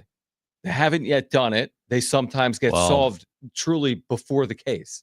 Yeah. In the hallway. Like, they could, before they walk in the room. We're not going to do it. Yeah, of course. Yeah, those things happen. And again, Preller's track record is this doesn't happen. And I really hope it doesn't. But there's a new sheriff, and his name is Seidler Bros. Right? I mean, it's not AJ Preller. He's not writing the checks. Yeah. It's not his call. No, he is asking, can I write these checks? Right. And he's being told no. But to go to arbitration with arguably your best pitcher over $1.475 million to me tells the whole story. Yep. It really does. That is like the poster of the issues with the Padres is like, for an entire decade, they didn't go to arbitration one time. And yet now, during this whole ownership saga, they're about to do that. Interesting. That's very interesting how timing works out that way. For 1.475, where I'll give you an example. Yeah, I get it. For me and you, and it's a lot of money. I mean, $1.4 million is a lot of money, but not in take sports. That right now without question. Soto last year in arbitration, his final year of arbitration before free agency, got about 30 from the Yankees. 30 million. Yeah. But, there could have been two sides there where a club was saying 22 and a player was saying 30. Okay, that's an $8 million gap. Again, I'm not going to arbitration with Juan Soto, but you got my point. The gap could be wide with a player of Soto's caliber or the top pitcher. This is $1 million. Like, we're talking about practice. Yeah. $1 million for a player of Michael King's value, to me, doesn't make any sense, but it confirms what AJ Preller said to start the offseason. We're going to win, but we're going to do it sustainably. We're going to win with parameters. That, again, they've told us all of this. If you've been listening, and we listen to everything, me and you, we take away something from everything. And when you put the clues together, it tells the whole story. It's like getting in a time machine and going backwards 10 years. Kind of. Maybe longer than that, really. Yeah, truthfully. The late 2010s, early, 2011, 2012, when this payroll was like, what, 40 something million? I mean, it was well under 100. Yeah. I mean, it was awful. I mean, after the 2010 season, when they missed out on the postseason. I mean, the payroll is just a joke. It's not to that level. No. Like they're almost at $200 million. Right. So you're not there, but you are taking a time machine back to a part of this Padres history where in the offseason, they just don't spend. They don't spend. And it's so disheartening because of how close they were, and to not try to push it across the finish line, or at least try your hardest to push it across the finish line. That's what's frustrating as a fan, is that you feel like as a fan you're close and we'll get them next year, and that could still happen, but like the team hasn't done anything to help their cause. And it's concerning that you couldn't give Profar $42 million, 14 a year for 3 years, but that the teams that were after Profar were willing to do that. The Braves, the Blue Jays, the Mets. Like it wasn't like it was a couple years ago when nobody signed him and he signed a 1 year, $7 million deal with the Colorado Rockies. Mm-hmm. He signed a very fair deal, multi-year deal, no options, 14 a year, $42 million. That's a very fair, good deal for the player of his caliber. And you weren't able to even get to the table. You weren't even able to get close. On the other side, I want to discuss the pivot. Like, what's the likely pivot here, knowing that Profar's not back? Pivot! Knowing that on their 7 free agents coming out of 2024, likely 0 of them will be back. Like, what's the organization plan with spring training less than 3 weeks away? We'll discuss on the other side. We have Jim's back page still coming up. We're here until 6 p.m. We're getting you ready for Conference Championship weekend as well in the National Football League on Jon and Jim. San Diego Sports.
Now, I'll tell you, it is so funny in doing what we do, and people react to everything we say, right? Socially, digitally, call, text line, YouTube chat, right? I mean, how many things we see? Emails, what letters? The way people react, and that's part of the gig. But like, guys, there are people that take what we say so like personally or directly. Like, relax. We did a segment 3.5 hours ago about Shohei Ohtani, and people are still mad about it. Relax. You know what? No, I don't care. Neither do I. I but really don't. mean, It's my like, opinion. I don't give a crap. I don't care. I'm not. It doesn't matter to me. Guys, it doesn't matter to me. Like, just take a deep breath. I mean, relax. If it's you fine. have that big of a problem with it, leave. Yeah, I don't care. Nobody's forcing you to hear Jim's opinion on Shohei Ohtani. I said he was the worst baseball player ever. I was on Yahoo Japan. I went into my boss's office and tried to quit. Like 5 years. Like whatever. Yeah, It's our opinion on certain things. Yeah, I don't care. All right. Tomorrow, Aztec basketball coming up at 6 p.m. pregame coverage. 7 o'clock is the tip. Aztecs, Nevada. Tomorrow night in Reno. Pregame coverage at 6. Are you nervous? The tip at 7. Yeah, I mean, it's yeah, absolutely. I mean, absolutely. Because all these games are nerve-wracking because they don't have a lot of margin and they got to pick up some marquee wins as well. So yeah, I mean, I'm nervous with every game. You know, I was nervous going into the Air Force game. I was right. It was a nerve-wracking game. It was really, really nerve-wracking. Now I do feel like maybe they're due to put it all together like they did at Boise State. Like I feel like they're due for a really good 40 minutes. I hope I don't know if it's coming Saturday or not, but I do feel like they're due. Hope it's coming. Oh, it is coming. Pause. But it would be nice if tomorrow night they put together a full game where they look really good. Last game, it's just again, you're at elevation. You're playing in front of like 100 people. Right. You're playing a 3-15 team. It's not like a necessarily a game that everyone's going to get up for. It's not an excuse for how poorly they played. It was a ref show on both ends. I mean, you couldn't go. What was that? You couldn't go a trip down the court without a whistle. So you're so right. There was a stretch in the second half, dude. The Aztecs could not get a stop only because they were fouling. It wasn't that Air Force was hitting shots. There were like 9 straight possessions that they must have fouled, and then Air Force was at the free throw line. So they're getting at least a point, like 9 straight times down. There were 71 free throws in the game. This wasn't Knicks Pistons 89. Air Force isn't known for like the most physical team in America. 71 free throws is a lot of free throws. Like Nick Boyd, savvy, smart, veteran player. He fouled out. How about Miles Bird, good defender. We're getting in the weeds, but you watch it. How about Boyd, like a transition breakaway, like leans in and gets called for an offensive foul, like taking his defender to the basket? I'm like, what is this? Yeah, it was like, what? It was bizarre. The refs were like, what can I do to insert myself in this game? Yeah. On both ends. And it was just. But again, you got to overcome it. You do, and they did. Thank God. Yeah. Otherwise, I know. Bad if they couldn't win that game, and the rest of the regular season would have felt kind of like blah. Let me ask you this: you played at a high level. No, okay. Middle school, maybe. Yeah. Elementary school. What do you want to see? Like, what did you see against like Houston or against Creighton or against Boise or when they've looked their best this year? Mm-hmm. Like, what do you want to see? What do they need to get back to put them in a position to consistently win here down the stretch? Real quick, hold on. Why are you reacting to the chat? So in the chat, Do Gooder, says sensitive Jon Jim banning free speech. LOL. No wonder only 119 people watching right now. Well, first of all, it's 5 o'clock on a Friday. Yeah. And for that comment, bye-bye. Peace. You're gone. You're gone. Yeah. Anyway. Free speech is our channel. Dude. Yeah, I don't care. It's our show, not yours. Yeah. Anyway. Do worse. Do gooder. Yeah.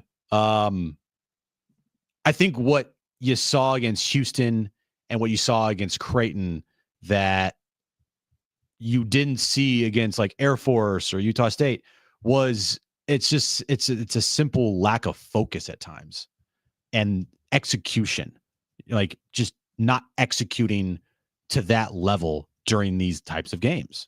Now it also helps when shots go in. You could have wide open shots and miss, and you can have wide open shots and makes. It's a make and miss game.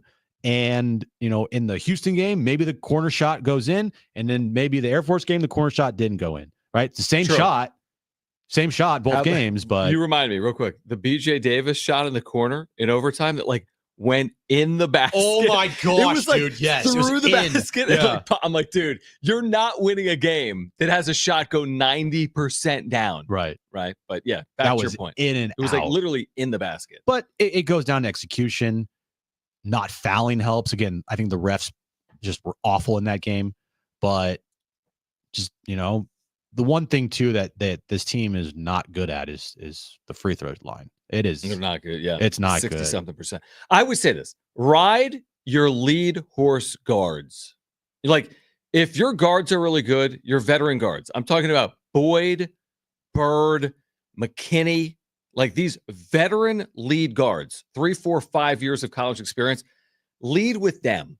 If Bird and Boyd are going to be good, you're winning. It's college basketball is guard oriented. You're getting a lot of scoring out of guards. Miles Bird has taken over games at times this year. He obviously didn't have his best game at Air Force. He had a technical foul. He was 0 for 6 from 3. I'm just saying, for me, if Bird and Boyd are Bird and Boyd, you're going to win a lot of games. Yep. They didn't have their best games. No. This past game, they both fouled out in regulation, not even in overtime. I'm just saying, that's why I say they're going to get back to it. Now, I can't guarantee it's Saturday. I just know that Miles Bird and Nick Boyd are too good to not have some big-time performances moving forward that'll help San Diego State to some marquee wins. I just hope it's Saturday night when they could really use it. Yeah, and I just continue to think and be like, oh, my gosh, thank God they got that win in Air Force.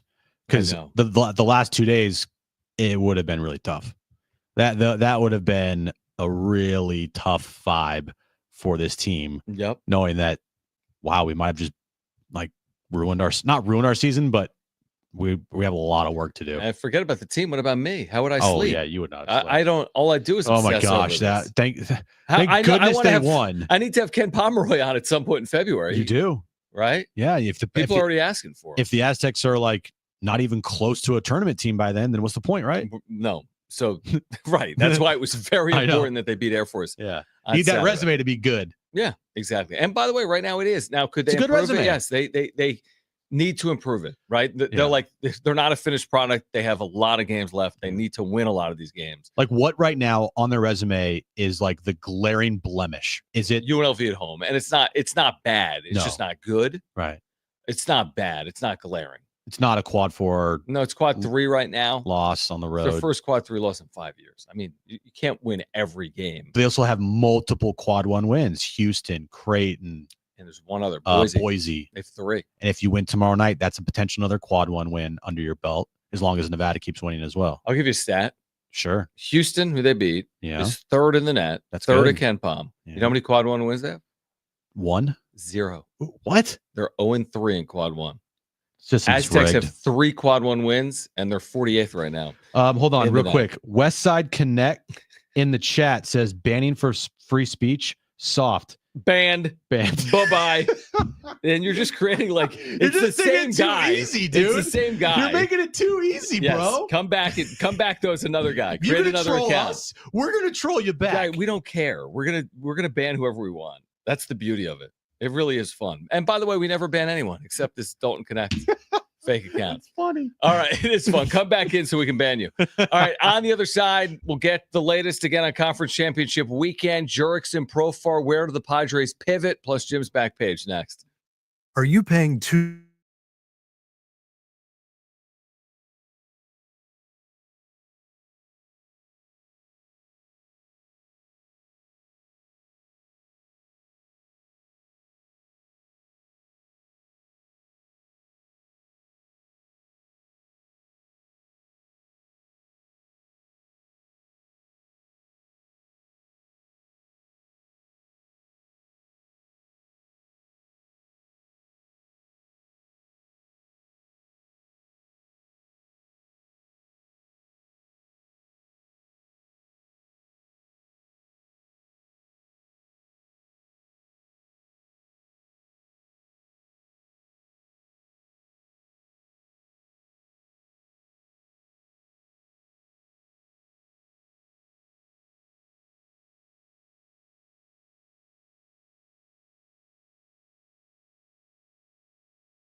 All right, this update is brought to you by Lowe's. We'll start with the Aztecs. They take on Nevada tomorrow night on the road, 7 p.m. tip time. You can listen right here on San Diego Sports 760. And NFL news of the day, Raiders have hired Pete Carroll as their new head coach, and the Jags hired former Bucs offensive coordinator Liam Cohen to be their next head coach. Lowe's knows it's easier to make the right calls when you have the right team. Download the Lowe's app to get their home improvement playbook in your hands so you can get their team's expertise anytime.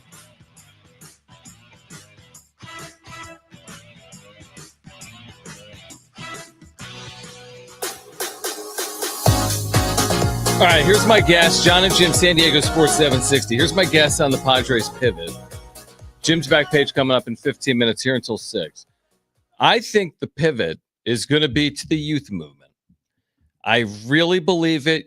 When we hear from AJ, and we're not far off, you're going to hear from AJ Preller. Yes, ownership. Who knows the next time we hear. AJ Preller's going to speak to the media. He's going to say, we like our system. We have players that have been pushing through, and we're going to give them opportunities. Whether it's at the back of this rotation, we already expected that. Even if they added Roki Sasaki, we still expected competition at the back of the rotation. Without Jurickson Profar, you're going to hear about Tirso or Nilles. You're going to hear about Luis Campusano and Brett Sullivan and the future of the organization like Ethan Salas and Leo DeVries. That's the push. I'm not saying they won't make a move. There will be a move. They will make major league signings. Will they? They will make at least a major league signing. They will make a trade. They will make a trade. But the first order of business for the organization, I'm not saying it's wrong, by the way. It worked with Merrill. It's not that it's wrong, but you're trying to thread a needle. You're trying to win 90 games, but you're also trying to push through potentially a youth movement. That can be hard to execute properly. So that's my concern. I'm not opposed to them having a rookie on the roster. They're going to have a rookie on the roster. They can have 2 rookies on the roster. It's just, do they have the right roster makeup that allows them to win like last year? I just remember Eric Grupner, on with Darren, I think last year before the season, and coming away from that interview, I was like, oh, they really need these young guys to hit, because that's what Eric Grupner emphasizes to Darren was like, we can't continue to go out and sign all these guys to big time contracts. We need some of our young players to hit, or that's going to be a problem.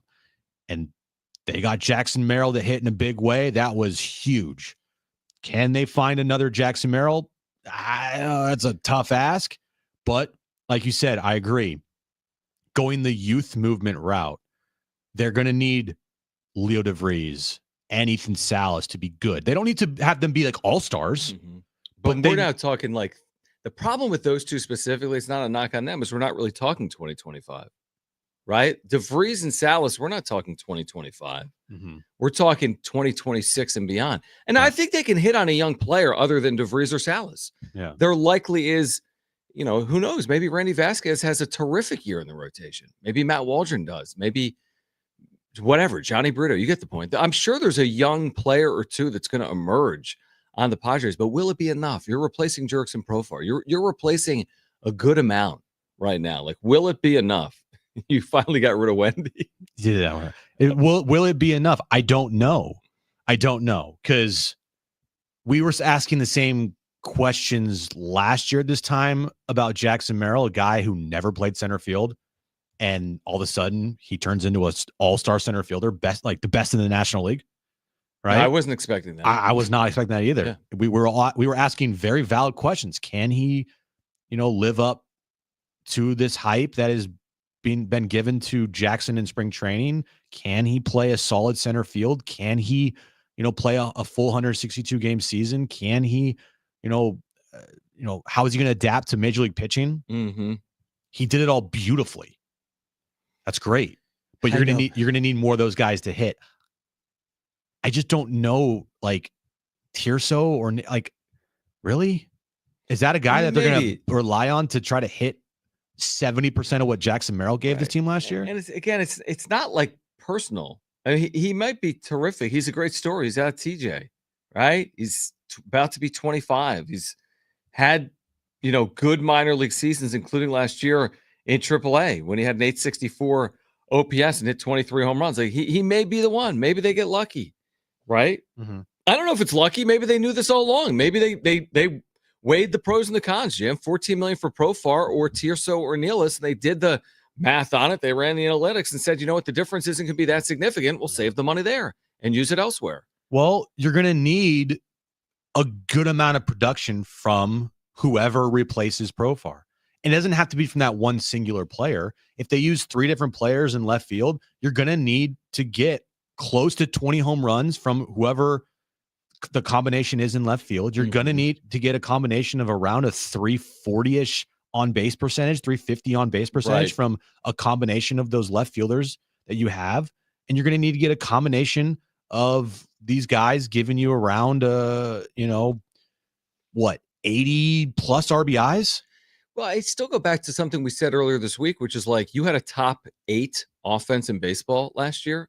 I don't think they need to have that to win. I think they can have a top 15 offense if their pitching and bullpen is really good. I think their top 3 in the rotation is really good. I think their bullpen is capable of being really good. Yeah. So go get a lead and go hold a lead. Again, you have less margin to win that way because, last year they overcame 5-run deficits all the time. How many 5-run comeback wins did they have last year? A number.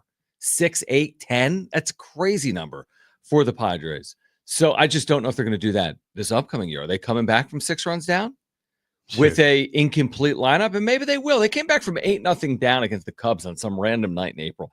No team in baseball is built to overcome an 8-0 deficit, but that kind of led them down the path of we believe we can do this. They're going to have to establish that again. The one thing that I've been thinking about all day with Profar in particular is last year, that was a guy that he was like, I want to be up in the big moments.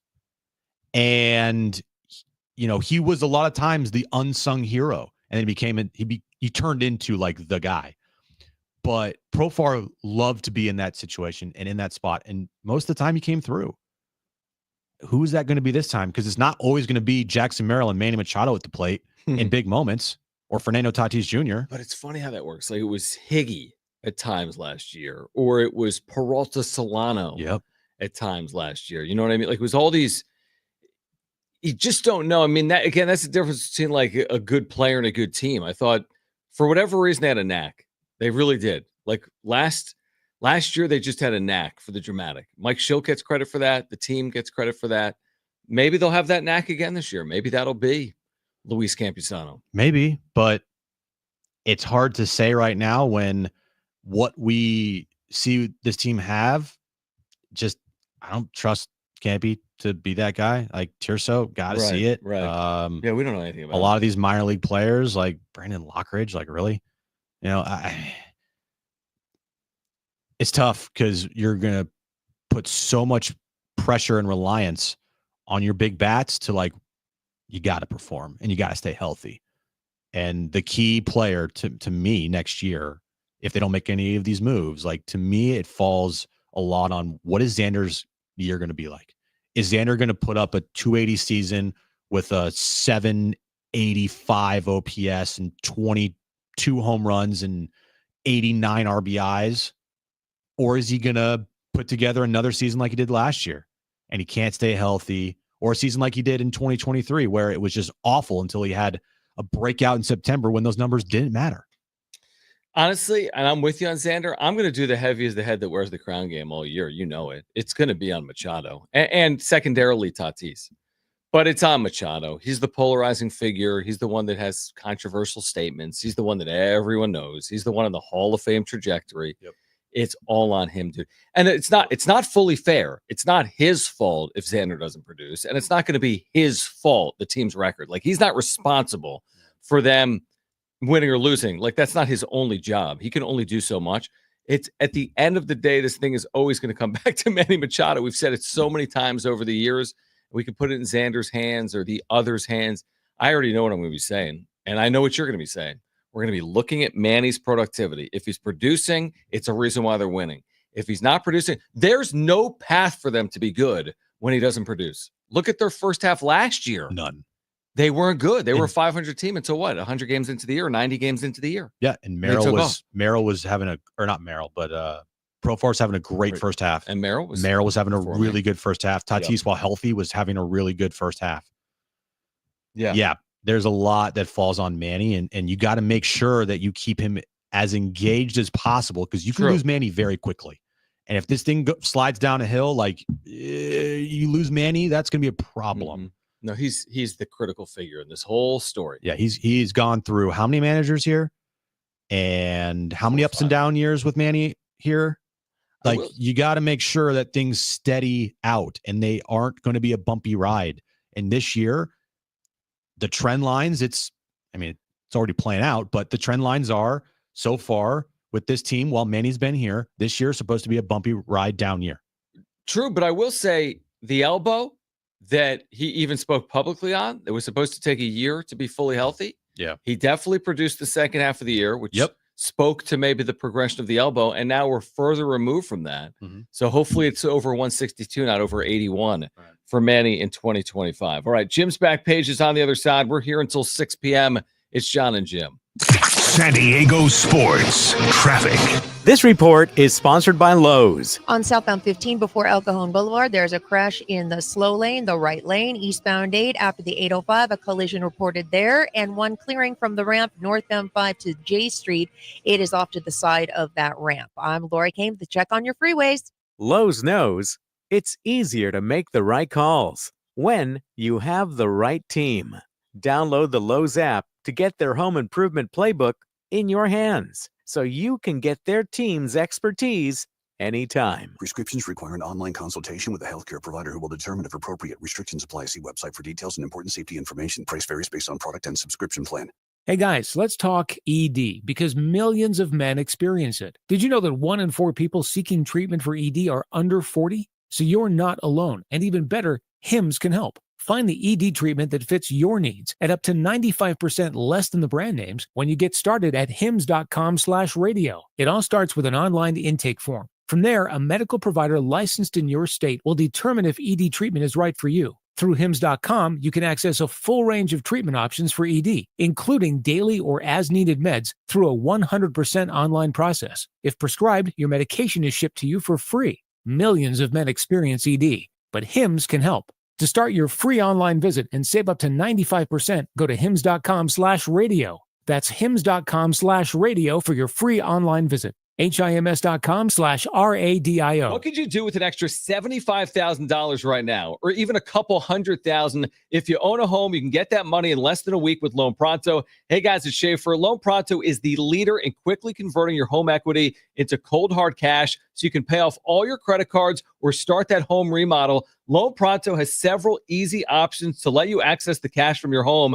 There's virtually no paperwork, no cumbersome process, no junk fees, and often no appraisal. Listen, the average homeowner now has over $300,000 in equity. That's your money. Use it. One client got $150,000 out and paid off all their credit cards, 2 car loans, and a personal loan, cutting their monthly expenses by $1,500. You can get approved in as little as 1 day, so act now with no hard credit pull up front. LoanPronto.com, 619-207-4336, 619-207-4336, LoanPronto.com, Equal Housing Lender, NMLS 1661781, subject to lender approval, NMLSConsumerAccess.org. If you have an issue with your drain or sewer line, call Cable Pipe and Leak Detection. I'm Brad Bellis, president of CPL. Our high-tech equipment will locate your problem the first time. We handle everything from large sewers and storm drains to small kitchen pipes. Our remote crawler inspects your pipes, and our high-def camera finds the problem. We'll give you the video and inspection report on the spot.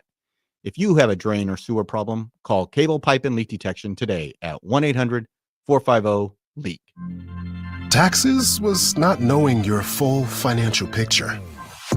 Now Taxes is getting and maximizing your refund all in one place. Credit Karma, where a TurboTax expert can do your taxes for you. They'll get you the most money back, guaranteed. Then you can do more with all that money, all in Credit Karma. Now this is Taxes. Intuit Credit Karma with TurboTax. Get started today. See guarantee details at turbotax.com/guarantees. Experts only available with TurboTax Live. It's another road test for the Scarlet and Black. Listen tomorrow as the San Diego State Aztecs stealing another one. Miles Bird, left hand, throw down. Slam dunk, Miles in transition. Head up to Reno to face the Wolfpack. The Aztecs countdown to tip-off begins. Our coverage at 6. The Aztecs play here. Corner 3, Kimo. Yes! Timo Ferrari, first shot, first look. San Diego Sports. 7-6.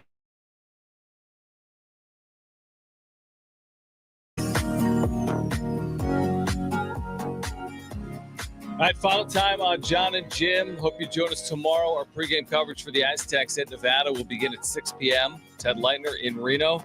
7 p.m. for San Diego State and the Nevada Wolfpack, the first of 2 regular season meetings. Then the Aztecs are back home Tuesday night against San Jose State. That'll be replica jersey night. When is FanFest for the Padres, Jim? Is it next weekend? A week from what? Saturday or February Sunday? 1st. Is that a week from Saturday or Sunday? 10 a.m. to 4 p.m. or something like that. And that Yeah, is it's next Saturday. Next Saturday. Yeah. And I think you had to get tickets at Padres.com. They were free. They had 2 sessions, like 10 to 1 and 1 to 4. I need to email them to ask for a credential. You think that's going to be possible? I don't see why not. Yeah. Yeah, I hope so. What are you going to do when you're out there? Ask the hard-hitting questions? Well, Don't worry. I'm sure they'll make you write an essay telling them what you're going to do. Yeah. Like, hey, why are you going to be there? In 2,000 words or less. Yeah, exactly. All right. FanFest next weekend. Oh, and no, it's not the Super Bowl. Super Bowl's at the week after. Yeah. The week after. All right, let's get to it. It's time for Jim's Back Page. I gotta blame the fans and the media.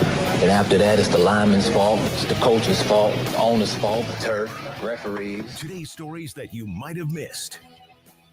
We all love Eggo waffles here, right? Yes. We can agree on that. Yes. No we can matter who all you're agree. rooting for, we can all agree on Eggos. Eggo waffles are like, it just brings me right back to childhood. Love Eggo waffles. Sure. How would you feel about an Eggo waffle ice cream sandwich? I'd feel good about it if the Eggos were like the sandwich part of it and the ice cream was between them. Well, that's what, of course, would it be. As opposed to the ice cream on the outside, the Eggo inside, and your hands are just I was gonna say, try and eat ice that. cream. It'd be stupid. Yes. I can't eat it. It's too cold on my Let me hands. see it. Yeah, I would eat That it. looks I don't even really have to good. see it. All right. Really Eggo Waffles is releasing a new ice cream and ice cream sandwiches. Eggo lovers rejoice. The iconic Eggo waffle will now be making ice cream and ice cream sandwiches. The Eggo inspired pints feature flavors like buttery maple, chocolatey chip, and blueberry.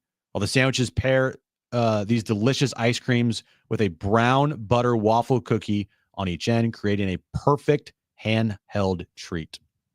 Okay. The Eggo frozen treats will be available at Kroger, Albertsons, and Walmart nationwide coming soon. So no date on that. Okay. But Eggo waffles, John, I like that. You do a lot. Does what does Jones eat for like breakfast and stuff? Like what is Oatmeal every day. Really? Yeah. Just plain oatmeal, No. flavored oatmeal. Oatmeal. We put bananas in. I put cinnamon in. Sometimes I'll put So you just get peanut plain butter. He gets plain, and then you add stuff to it. You don't Exactly. like buy him apple cinnamon. No, always plain pre-flavored. Yeah. I like oatmeal too, truthfully.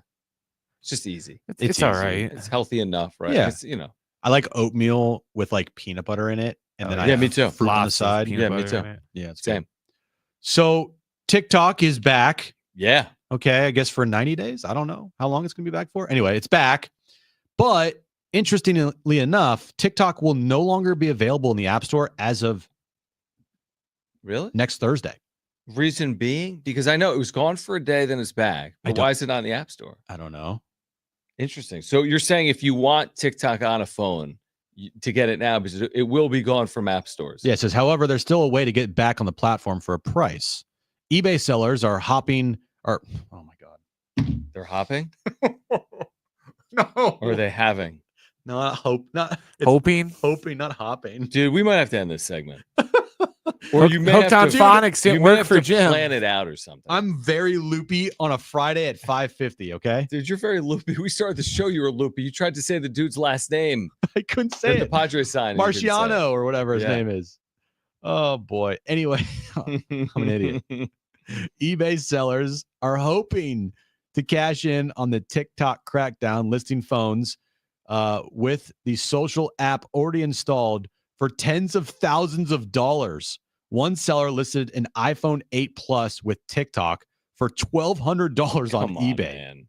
Nearly a dozen people had added the phone, added to the phone. So for TikTok users willing to buy willing to pay up for a new model phone. Listing prices were as high as $50,000, including one for an iPhone 16 Pro Max with a terabyte of storage.